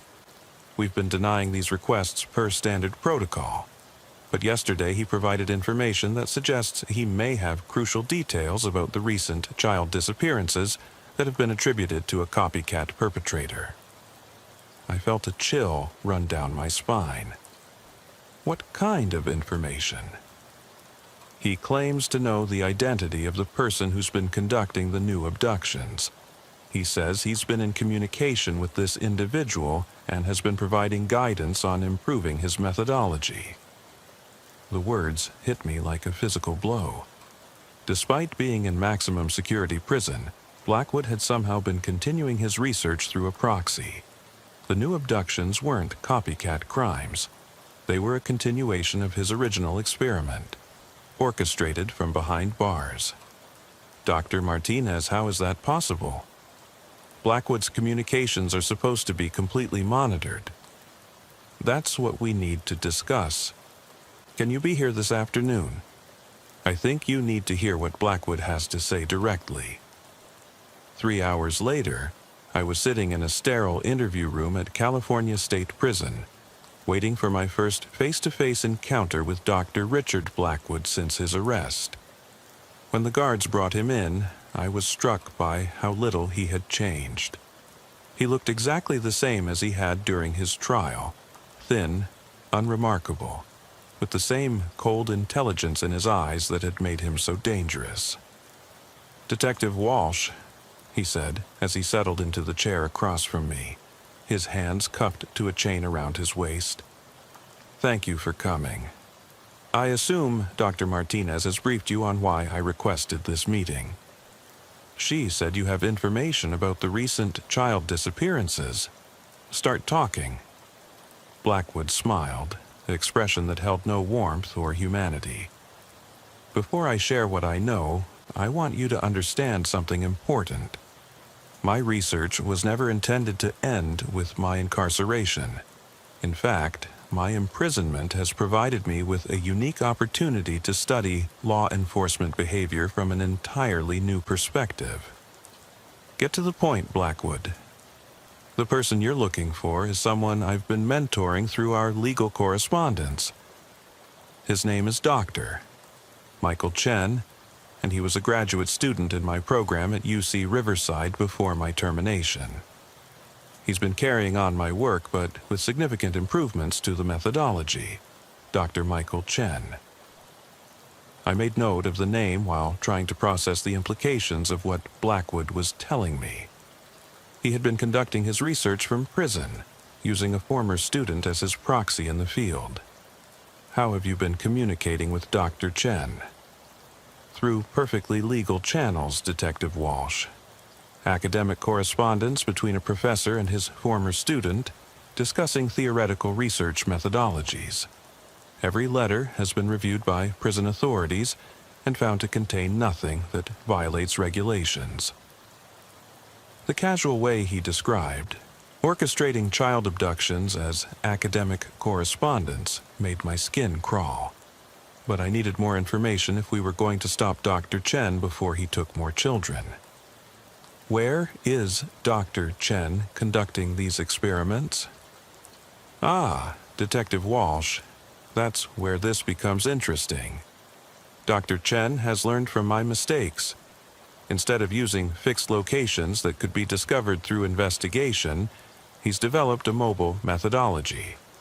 The children are held in specially equipped recreational vehicles that can be moved constantly to avoid detection. Mobile facilities. It explained why we hadn't been able to locate any of the missing children, despite extensive searches of potential hiding places. Dr. Chen was keeping them in vehicles that could be moved whenever law enforcement got close. Blackwood, 6 children are missing. Where's Dr. Chen now? I'm afraid I don't have that specific information. Our correspondence focuses on methodology and research design, not operational details. But I can tell you that, Doctor. Chen has made significant improvements to my original protocols. What kind of improvements? Blackwood leaned forward slightly, his eyes bright with what appeared to be professional pride. Longer observation periods, more sophisticated monitoring equipment, and most importantly, better security measures to prevent the subjects from escaping or communicating with the outside world. The casual way he referred to kidnapped children as subjects reinforced everything I had learned about his complete lack of empathy. But the information about longer observation periods was crucial. It meant the missing children might still be alive, even though some had been gone for weeks. How long are these observation periods? Dr. Chen's research design calls for a minimum of 2 weeks of controlled observation, with extensions possible depending on the subject's adaptation responses. It's far more comprehensive than my original 72-hour protocol. 2 weeks. Some of the missing children had been gone for nearly a month, which meant Dr. Chen might be conducting even longer experiments than Blackwood had originally designed. Blackwood, why are you telling me this? What do you want in return? I want recognition for my research contributions, Detective Walsh. Dr. Chen's work is built on my theoretical foundations, and when he publishes his findings, I want to ensure that my role in developing the methodology is properly acknowledged. The complete absence of concern for the children's welfare in his motivation was staggering. Even from prison, facing multiple life sentences, Blackwood was still primarily concerned with receiving academic credit for his crimes. You're talking about kidnapped children, not research subjects. These are real people whose lives have been destroyed by your sick experiments. Detective Walsh, I understand that you're emotionally invested in these cases, but emotion has no place in scientific inquiry. The data Dr. Chen is collecting will advance our understanding of childhood psychological resilience in ways that could benefit millions of children in the future. I wanted to reach across the table and shake him until he showed some recognition of the human cost of his research. But I knew that would be futile. Blackwood was incapable of viewing his victims as anything other than laboratory specimens. Give me something concrete I can use to find Dr. Chen. Vehicle descriptions, license plates, areas where he might be operating. I can tell you that Dr. Chen has been focusing his research on smaller communities in rural areas, places where law enforcement resources are limited and response times are longer.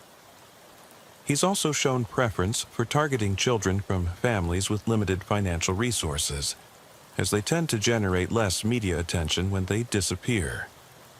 The clinical precision with which he described victim selection criteria made me feel sick. But it was also useful information that might help us predict where Dr. Chen would strike next. Is there anything else? Any other details that might help us locate the missing children? Blackwood was quiet for a moment, apparently considering how much information to share. Detective Walsh, I want you to understand that Dr. Chen is significantly more intelligent and better prepared than I was when I conducted my original research. He's learned from every mistake I made, and he's developed countermeasures for every investigative technique you used to capture me. Meaning, what exactly? Meaning that traditional law enforcement methods are unlikely to be successful against him. Dr. Chen has been studying your investigation of my case as carefully as I studied your investigative techniques. He knows how you think, how you work, how you prioritize different types of evidence. The implication was clear. Dr. Chen had turned our own success against Blackwood into a roadmap for avoiding capture. Every technique we had used, every breakthrough that had led us to Blackwood's facilities had been analyzed and countered. Then, how do we catch him? Blackwood smiled again, that same cold expression that held no trace of human warmth. That, Detective Walsh, is not my problem to solve. My role was to develop the theoretical framework for this research. Implementation and operational security are Dr. Chen's responsibilities. As I prepared to leave the prison, Blackwood made one final statement that would haunt me for months to come. Detective Walsh, I want you to know that regardless of whether Dr. Chen is captured or continues his work, my research will live on. There are others who have been studying our methodology, others who understand the scientific value of what we've accomplished. This is bigger than just one or two researchers. The drive back to Riverside County gave me time to process what I had learned. Dr. Michael Chen was conducting mobile experiments on kidnapped children using improved versions of Blackwood's methodology, and he had been preparing for law enforcement intervention by studying our previous investigation techniques. But more disturbing was Blackwood's implication that there were other researchers involved, other people who had been studying his methods and preparing to continue his work. We weren't just dealing with one copycat perpetrator. We were potentially facing a network of individuals who viewed child abduction as a legitimate research methodology. Within hours of my return, I was coordinating with FBI agents and local law enforcement across multiple states, sharing everything I had learned from Blackwood and organizing a manhunt for Dr. Michael Chen.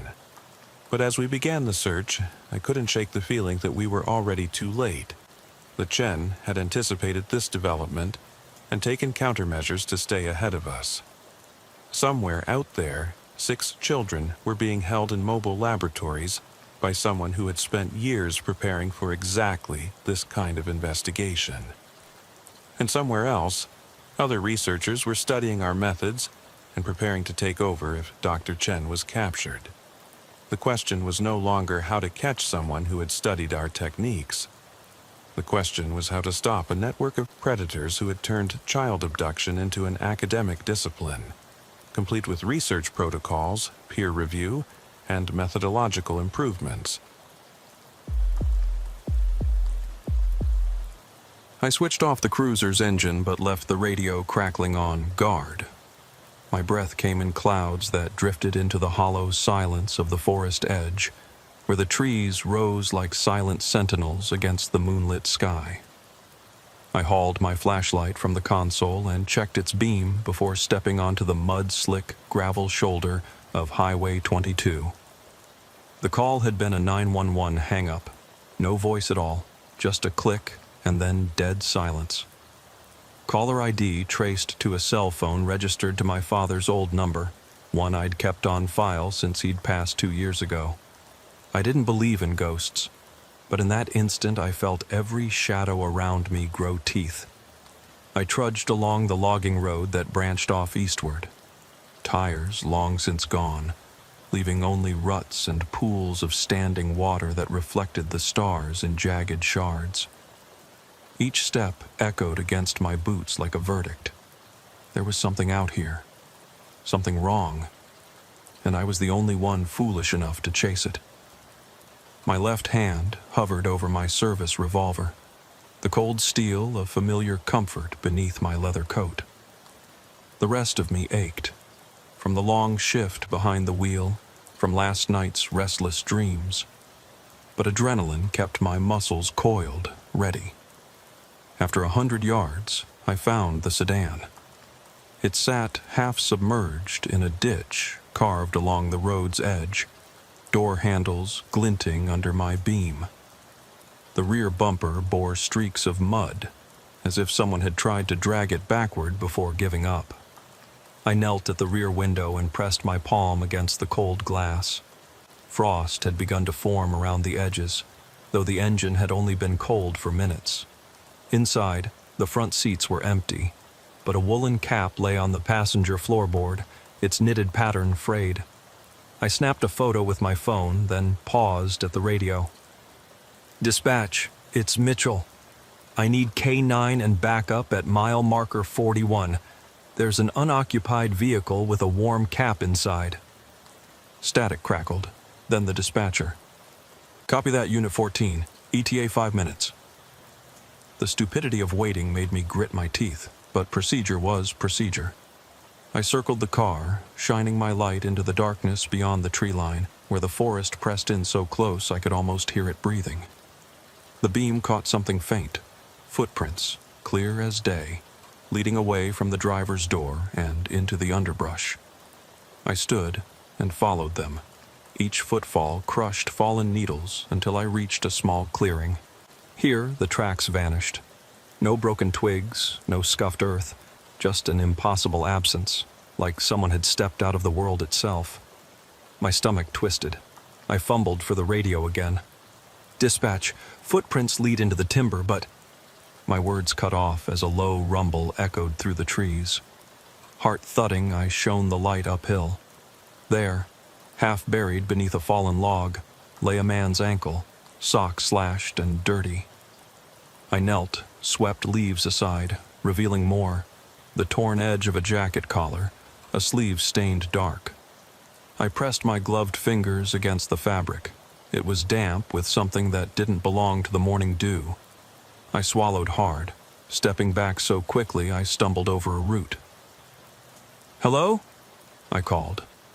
My voice sounded wrong, too loud. too brittle. The forest swallowed it.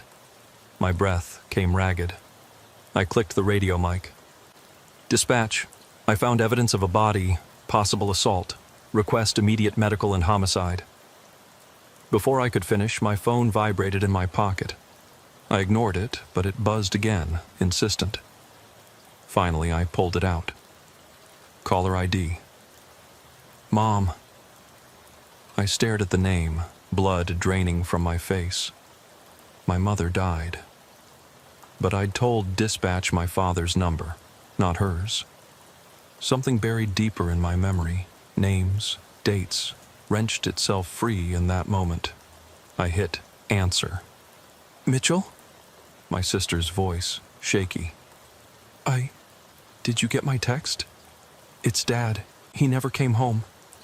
The evening before, she'd texted me frantic. Their farmhouse phone line went dead at 9, and then his cell pinged off last location near mile marker 41. I went cold to the bone. "He called 911? My words were a rasp.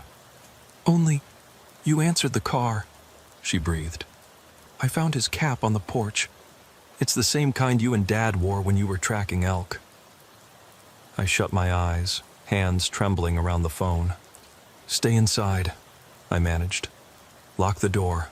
I'm coming." I ended the call, zipped the phone into my jacket, and looked back toward the ditch. The wrecked sedan lay half hidden under the blazing moonlight, but now something moved inside. I raised my flashlight and shone it through the windshield. A shape hunched over the passenger seat, head bowed. My finger snapped a photo, and the thing jerked upright, flinging something metallic that skittered across the glass and clanged inside. I wrestled the door handle. Locked. Heart hammering, I circled to the driver's side, yanked the door open. The interior was saturated in a quiet dread. No one sat behind the wheel. Scattered across both seats were belongings that didn't belong to my father. An expensive camera bag, a half-empty water bottle with pink lipstick smeared inside the cap, and a GPS unit still blinking its last coordinates. I flicked it on. Latitude, longitude, then lost signal. No memory of these items. But my gaze fell on the windshield. Written in the condensation where the defroster hadn't reached was a single word. Home. The letters were smeared, as if traced by stubby fingers. A chill sank through my chest. I backed away, the beam of my flashlight dancing over the trees that seemed to lean closer, straining to listen. I should have called for backup. I should have retreated. Instead, I climbed back in, started the engine, and nosed the car forward until my headlights hit the logging road again.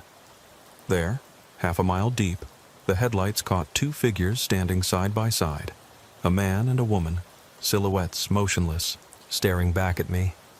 The radio's static grew louder, and for a moment I thought I heard them whisper, "Come home." My knuckles whitened on the steering wheel. I swallowed, trying to fight the tremor in my voice as I keyed the mic. "Dispatch. I'm moving to intercept persons on foot at..." But the forest exploded in a gut-shaking roar as the figures vanished, leaving only the hiss of leaves and the pounding of my own heart. I switched off the rig in the middle of the road, yanked open my door, and stepped into the cold that felt like knives against my skin. I flicked my light to the left. Nothing. To the right, nothing but mist. Then, from somewhere down the road, a single shot rang out. The echo rattled my bones. I froze, hands clenched on the flashlight. It was Dad's revolver. No, that couldn't be. My breath steamed in the air as the forest held its breath, too, waiting for me to decide. Run back to the safety of my radio, or step forward into every fear I'd ever had to find my father's voice in the dark. I didn't hesitate. I plunged into the trees, boots crunching needles and splintering small branches underfoot, as the engine's dying growl faded behind me. My flashlight cut a narrow path through the gloom, only enough to show the closest trunks and the low-hanging boughs loaded with moisture. The shot had come from down the road, maybe 100 yards away, but in the forest it sounded like it was right beside me. My pulse slammed against my ribs as I wove between the pines, each beam of light revealing a new patch of darkness beyond, as if the woods were breathing and shifting to keep me off balance. I reached a clearing that opened onto the highway shoulder, but the rig was gone. No cruiser lights, no amber strobes, nothing but the fog drifting over shredded gravel. My radio lay abandoned behind an overturned branch. The mic still crackled with static. I scooped it up, pressed the PTT key, but only silence answered. I pressed again, harder. "Dispatch! Dispatch, do you copy?" My voice tore through the night, but all I heard was the echo of my own desperation. I yanked the handgun from my holster, the weight familiar and terrible in my hand, and pointed the flashlight down the road. Highway 22 stretched away like a pale ribbon. At its edge stood a second sedan, headlights scoured out as if someone had hastily masked them with cloth. The passenger door hung open, glass shattered across the hood. I approached slowly, weapon raised, light dancing across crumpled metal. Inside lay a wallet, driver's license face up. My father's name, George Mitchell, Sweetwater County badge number. His photo stared at me, mustachioed, square-jawed, the proud look of a man who'd kept every citizen safe for 35 years. I swallowed hard, knuckles whitening on the grip. Beneath the badge was a single blood smear across the leather cover. My father wasn't dead, but he wasn't unharmed either. I grabbed at the wallet, but a sudden crack of twigs behind me spun me around. My light found nothing but the gloom. I stepped back, foot catching on a root. Pain shot up my shin, but I wouldn't let it slow me. I trained my beam on the scraggly embankment. Tire tracks led from the highway back toward the timber, narrow and fresh. I followed them. Each step sank slightly in damp earth until the wheel marks ended at a stand of alders. There, the ground under them was churned, as if someone had dragged a heavy object through the mud and left a scar. I knelt, finger trailing along the deepest rut. It was too small for a full-grown man's bulk, like it belonged to a lightweight ATV or jackknifed trailer. But Dad didn't own such a thing. My phone buzzed in my jacket pocket, an unknown number. I resisted the urge to answer. Answers were what got people hurt. The static in my radio grew louder, then a faint voice crackled through, clipped and distant. "Mitchell? Mitchell? Can you hear me?" I hit the PTT. "Yes. Who is this?" The line went dead. I checked the channel, back to static. I flicked through presets, but every frequency had only hiss. Whoever wanted me to hear them wasn't using a standard channel.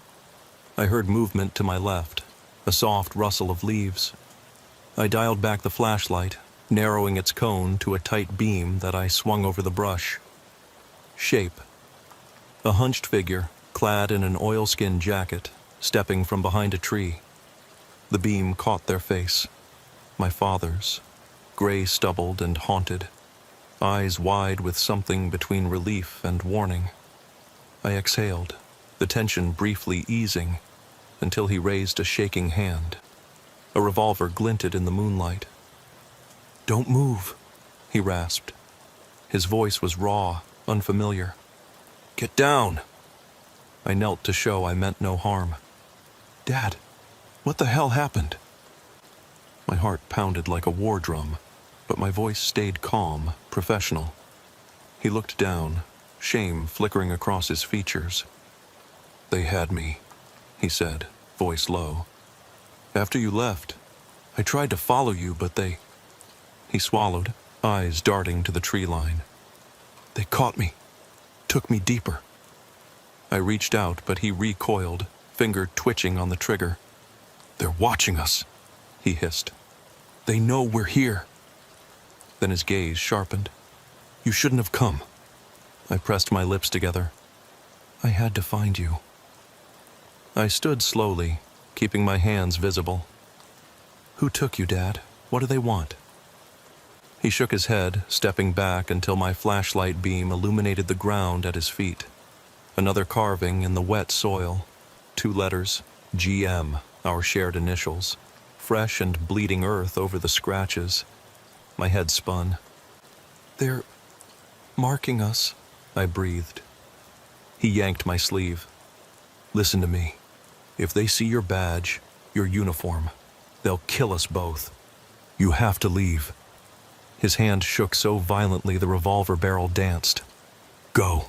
Get back to your cruiser. Call for help." I hesitated. The radio was useless, the highway shoulder abandoned. "I can't leave you," I said. He pressed a finger to my lips. "You can, and you will. You're already dead if you stay." He glared at me, desperate. "You have to go now." I looked at the crushed wheel tracks leading back, then at the trees beyond. Something crashed behind me. Both of us spun. 3 figures lunged forward, tall, thin, clad in hooded coats that swallowed their forms. Their faces were obscured by shadow. The closest reached out, long fingers brushing the air a foot from my chest. I recoiled, heart leaping. My father fired twice, sharp cracks in the night. One figure jerked, caught something in its shoulder, but the bullet seemed to pass through without slowing. The shapes advanced, silent except for the soft thud of boots on dirt. I raised my own revolver, hands shaking so badly the beam jittered. My mind raced. Backup was minutes away, but those minutes stretched like hours when your life depended on them. I found my voice. "Keep moving." I grabbed my father's arm, pulling him forward as the creatures closed in. He stumbled beside me, but he didn't resist. I led us toward the embankment leading back to Highway 22, firing a round over each shoulder as we raced. The beams of our flashlights slammed against the undergrowth.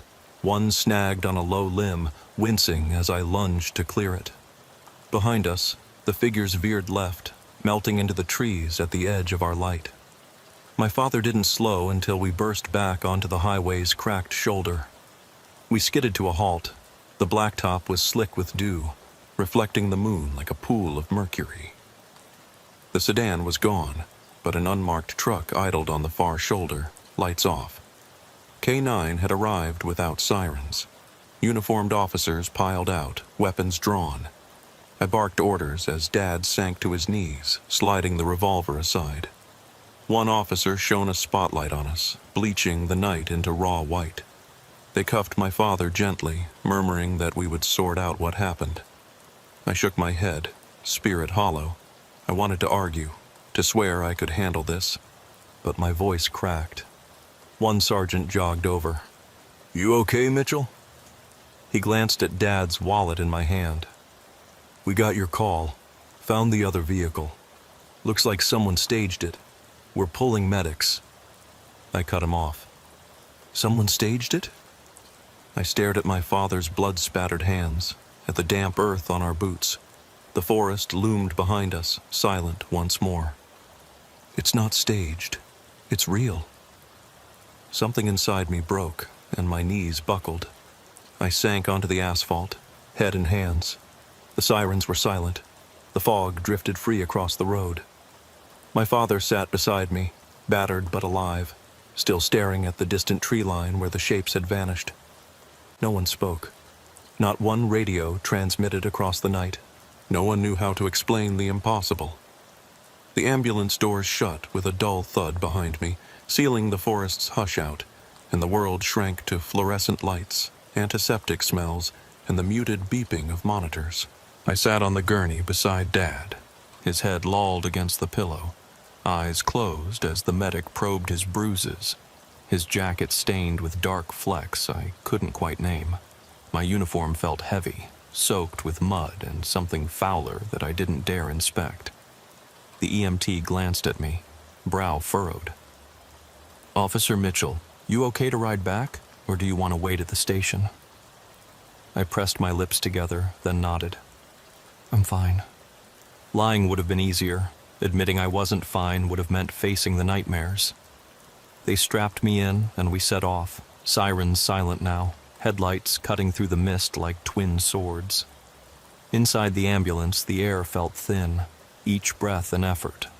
Dad's breathing was uneven, shallow gasps between bouts of coughing. I reached out, resting a hand on his shoulder. He stirred, eyelids fluttering, and when they opened, his gaze was unfocused, haunted. He tried to speak, but only a rasp came out. I knelt to catch his words. Waiting. His voice cracked. In the station. Don't trust. Before he could finish, the lights of Sweetwater County lockup came into view. The medic gave me a look. We're here. I swallowed back the echo of my father's warning as the doors swung open. In the booking area, uniformed officers processed Dad with clinical efficiency. Fingerprints, photographs, standard procedure for anyone found injured with no clear assailant. I stayed close, watching the deputies' faces grow uneasy when they examined his blood-smeared badge imprint. Finally, they led him through a heavy door marked Interview Room 3. I hesitated in the corridor, hands shoved into my pockets, mind racing.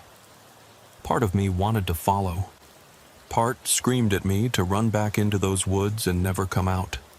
Instead, I wandered to my cruiser, keys jingling in my hand, and pulled out Dad's wallet.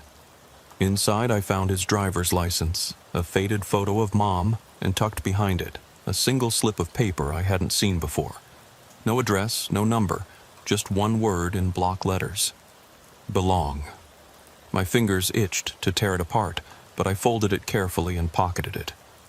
I stepped into the interview room, the pane of one-way glass glowing dimly with the corridor's fluorescent light. Dad sat at the metal table, arms crossed, head bowed. His hair hung in damp strands across his forehead, and the knot of tension in his shoulders looked like it was digging into his spine. I eased the door closed behind me and took the empty chair opposite him. He looked up, surprised, maybe relieved, maybe frightened. I told him I'd come to hear him out, that I needed to understand what happened. He stared at me, eyes rimmed red, and finally he spoke. It started after you left, he said, voice distant. I tried to follow your path, hoping to find you, to keep you safe. But something snapped in the trees, something ancient. He reached into his jacket and pulled out something folded, another scrap, this time a fragment of a photograph. I grabbed it. It showed my father in uniform, years younger, standing before the same logging road, but behind him, ghostly pale, was a faint figure, too blurred to make out. Someone had scrawled on the back, "We remember." My stomach clenched. "Dad," I whispered. "That's..." His hand fell across mine, cold and insistent. "They're watching. They always have." His voice dropped so low I leaned in. "These woods. My grandfather used to talk about them. He said something lived there. Something that fed on memories, on bloodlines, on the echoes of our past. We thought it a legend, but tonight I found proof." He nodded toward the window. "Did you see the way they moved? Like shadows, but with purpose." I swallowed, recalling the tall shapes in oilskin coats, the way they advanced without sound. "What do they want?" I asked. He closed his eyes. "To reclaim what was taken, to bring us back where we came from." My skin crawled. "To take us where?" He opened his eyes, gaze piercing. "Home," he whispered, "where we always belonged." A knock at the door jolted us. 2 detectives poked their heads in, badges flashing. "Officer Mitchell, Detective Ruiz, you're cleared to leave. Your statement's on file." They nodded at my father. "Mr. Mitchell, we'll need you in the morgue later for the test results." Dad's head snapped up. "Morgue?" The detectives exchanged glances. "There was a body pulled from the ditch," one said. "Female, mid-30s, no ID. We thought..." Dad's face went pale. "That's not me." He stood abruptly, chair scraping the floor. "I'm not..." The detectives held up their hands. "Sir, please," I intervened. "He's my father. He's injured, traumatized. I'll handle it." The detectives nodded, reluctantly. "We'll arrange medical clearance and follow-up." They left. Dad sank back into his chair, trembling. The veneer of official procedure cracked, and the room felt smaller, the walls bulging inward. I sat beside him, handed him a water cup. "We'll get through this," I said, though my own voice wavered. He looked at me, tears brimming behind steely resolve. "I saw her," he said, "in the trees, a woman calling my name. She begged me to come back. I thought it was you." He pressed his palm to his chest. "It wasn't you." I nodded, torn between fear and a need to protect him. "We'll figure it out together." We left the station in Dad's car, headlights carving a path back toward the logging road. The radio was silent. The world had reverted to its ordinary hum. In the passenger seat, Dad stared straight ahead, jaw clenched, knuckles white on the steering wheel. We passed mile marker 41, the ditch where the first sedan lay, and my blood ran cold as the road stretched past. He didn't slow. He didn't speak. Then, at the point where the logging road branched off, he swerved onto the gravel, tires hissing. I caught my breath. "Dad, what are you—" He raised a finger, silencing me, and guided the car deep into the forest again. The cabin he'd grown up in, abandoned for decades, rose from the trees like a fallen sentinel when we arrived. Its windows were dark hollows.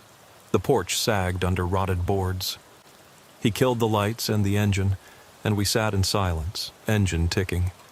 Then he reached into the glove box and pulled out a brass key, tarnished and cold.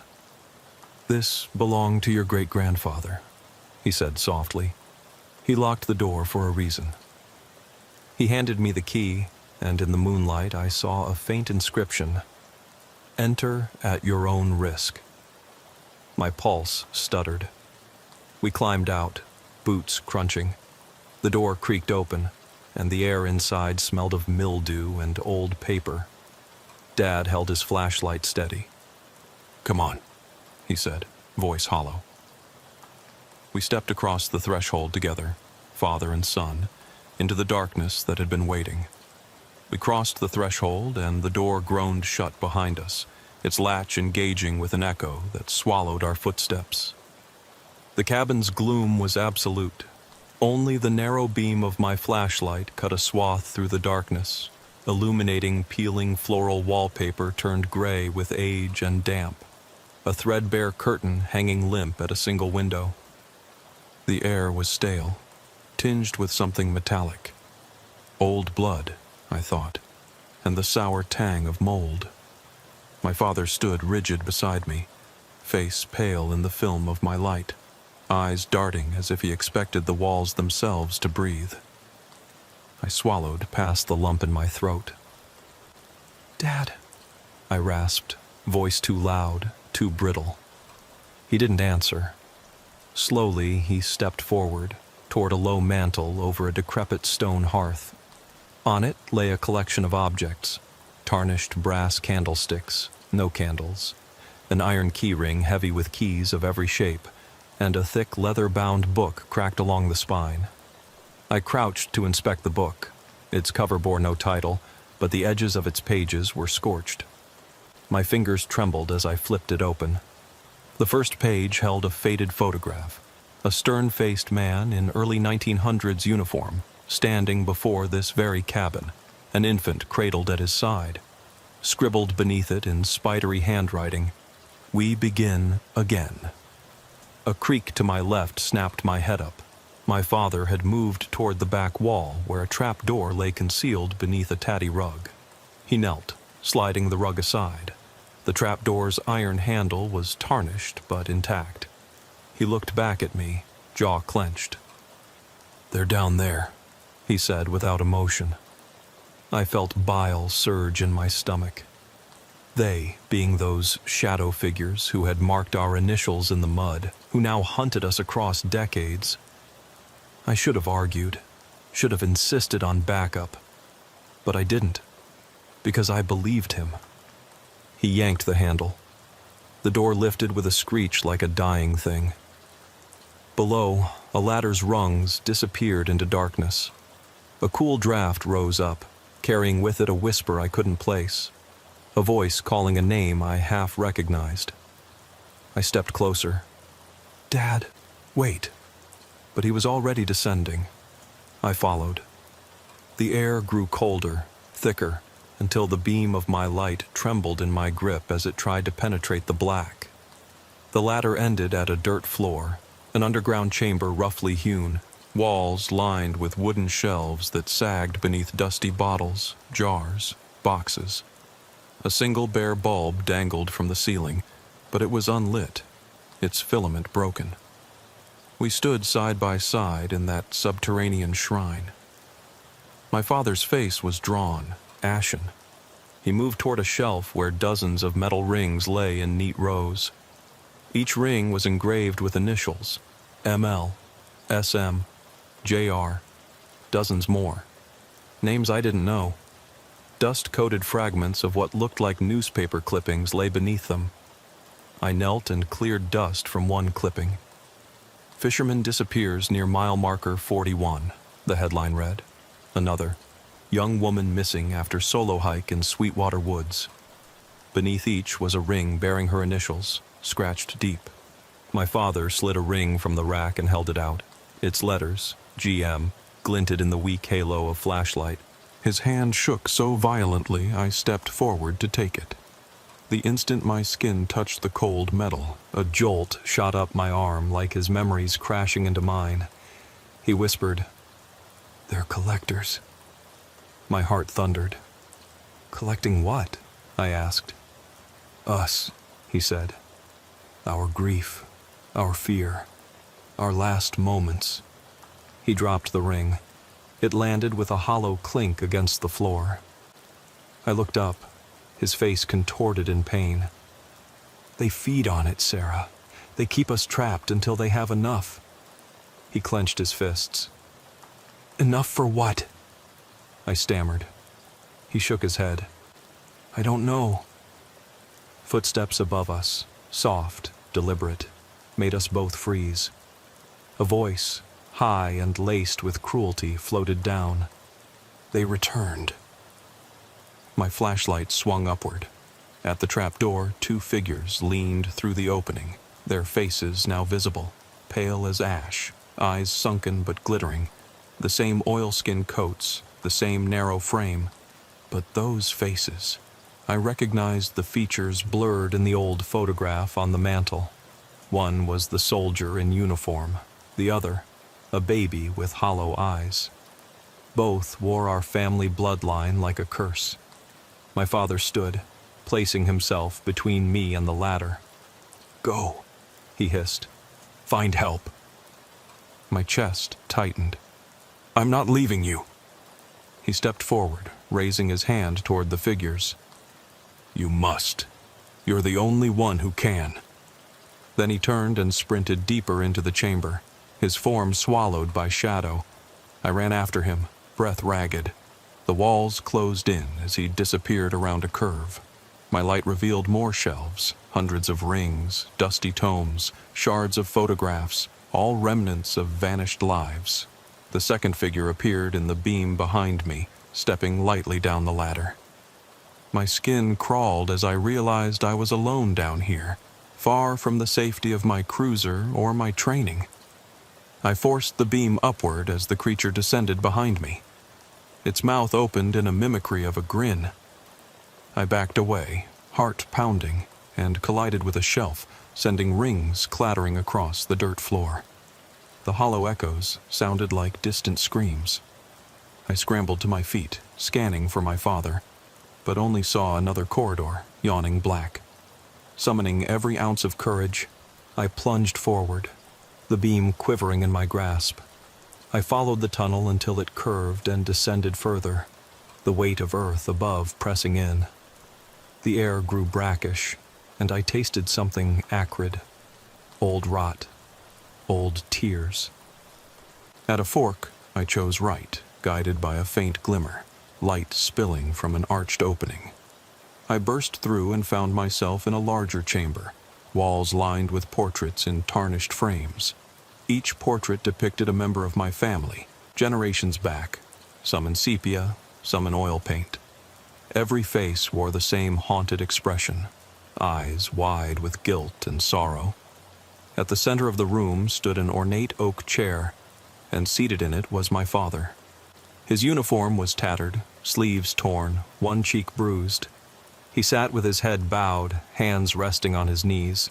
I raced to his side. "Dad!" I knelt beside him, touching his shoulder. He looked up, eyes glassy with tears. Behind him, carved into the plaster above an archway, were words in archaic script. "Blood remembers its own," he whispered, voice lost to exhaustion. "They told me. I belong here." I pulled him to his feet. "Let's go," I said, swallowing bile. He leaned on me, and we turned toward the corridor. But the portraits seemed to shift, their eyes following us. I shone the light on a painting of my mother, her face soft, mourning, and beneath it a ring suspended by a thread through a nail. M.L. Sarah Mitchell. My name. Panic seized me. They want me," I stuttered, breath catching. My father whispered, "They need a new story, a new closure." The hallway behind us darkened. I pressed us forward toward the exit. We had come full circle. The trapdoor's ladder loomed ahead, but the hatch had closed, sealed as if never opened. I yanked and kicked. The iron latch refused to budge. The wing of my flashlight caught a symbol carved into the wood. That single word, home, followed by another, inside. My father slid to his knees beside me, voice hollow. "We're the collection now." My throat tightened. I crouched and pried at the hatch's edges. Splinters bit into my palms. The creatures emerged from the portrait's edges, slithering into the room, those with baby faces, the soldier, others I recognized from the rings, cousins, neighbors, strangers. They closed in, silent but for a soft murmur. "Stay, you belong." My father gripped my arm. "Listen," he rasped. "They can't keep you if you refuse to stay." I swallowed past terror. "How do I—" He opened his palm, revealing a key, one of the brass ring keys from the mantel upstairs. He thrust it at me. "Find the lock." I looked up and noticed a keyhole carved into the stone base of the chair, hidden where the cushion should lock. I slid the key in, twisted. A grinding sound. The chair's wooden planks parted, revealing a narrow shaft dropping into absolute black. My father held out his hand. "Jump." My rational mind screamed, "No, don't jump. It's suicide." But behind me, the figures advanced, reaching with gaunt hands. I gripped my father's hand. "Together." He nodded, a flicker of relief shining through his exhaustion. We stepped onto the chair's hidden platform and let go, plunging into a tunnel of moonlight that shot upward like a lighthouse beacon. We fell, weightless, until we tumbled onto cold grass at the edge of the forest. The cabin sat above us, dark and silent. I pulled my father up as dawn's first light brushed the treetops. He coughed, life flickering in his eyes. We staggered toward the highway, where my cruiser sat idling, door ajar. I sank into the driver's seat, slamming the door. Dad collapsed into the passenger side, safe, but changed. I turned the key. The engine roared. Before I could shift into gear, my phone buzzed. A text from dispatch. "All units, we've had reports of 911 hang-ups all night along Highway 22. Caller ID traces to various local numbers. No voices ever heard. Be advised, suspect, unknown." My hands shook on the wheel. I glanced at my father, alive, trembling beside me. I whispered, "We made it out." A breeze rattled the trees, carrying a whisper we both heard. "Come home." I shut my eyes as the text continued to ping. Another. "All missing persons believed connected to local forest legend. Proceed with caution." My chest tightened. The forest loomed at the edge of my vision. I glanced again at Dad, safe for now, and started to drive away. But as the cruiser surged forward, I realized the dispatcher's text had one final line. "Unit 14, you are overdue for a wellness check. Status, missing. Home. Where do you go when even your badge says you no longer belong?"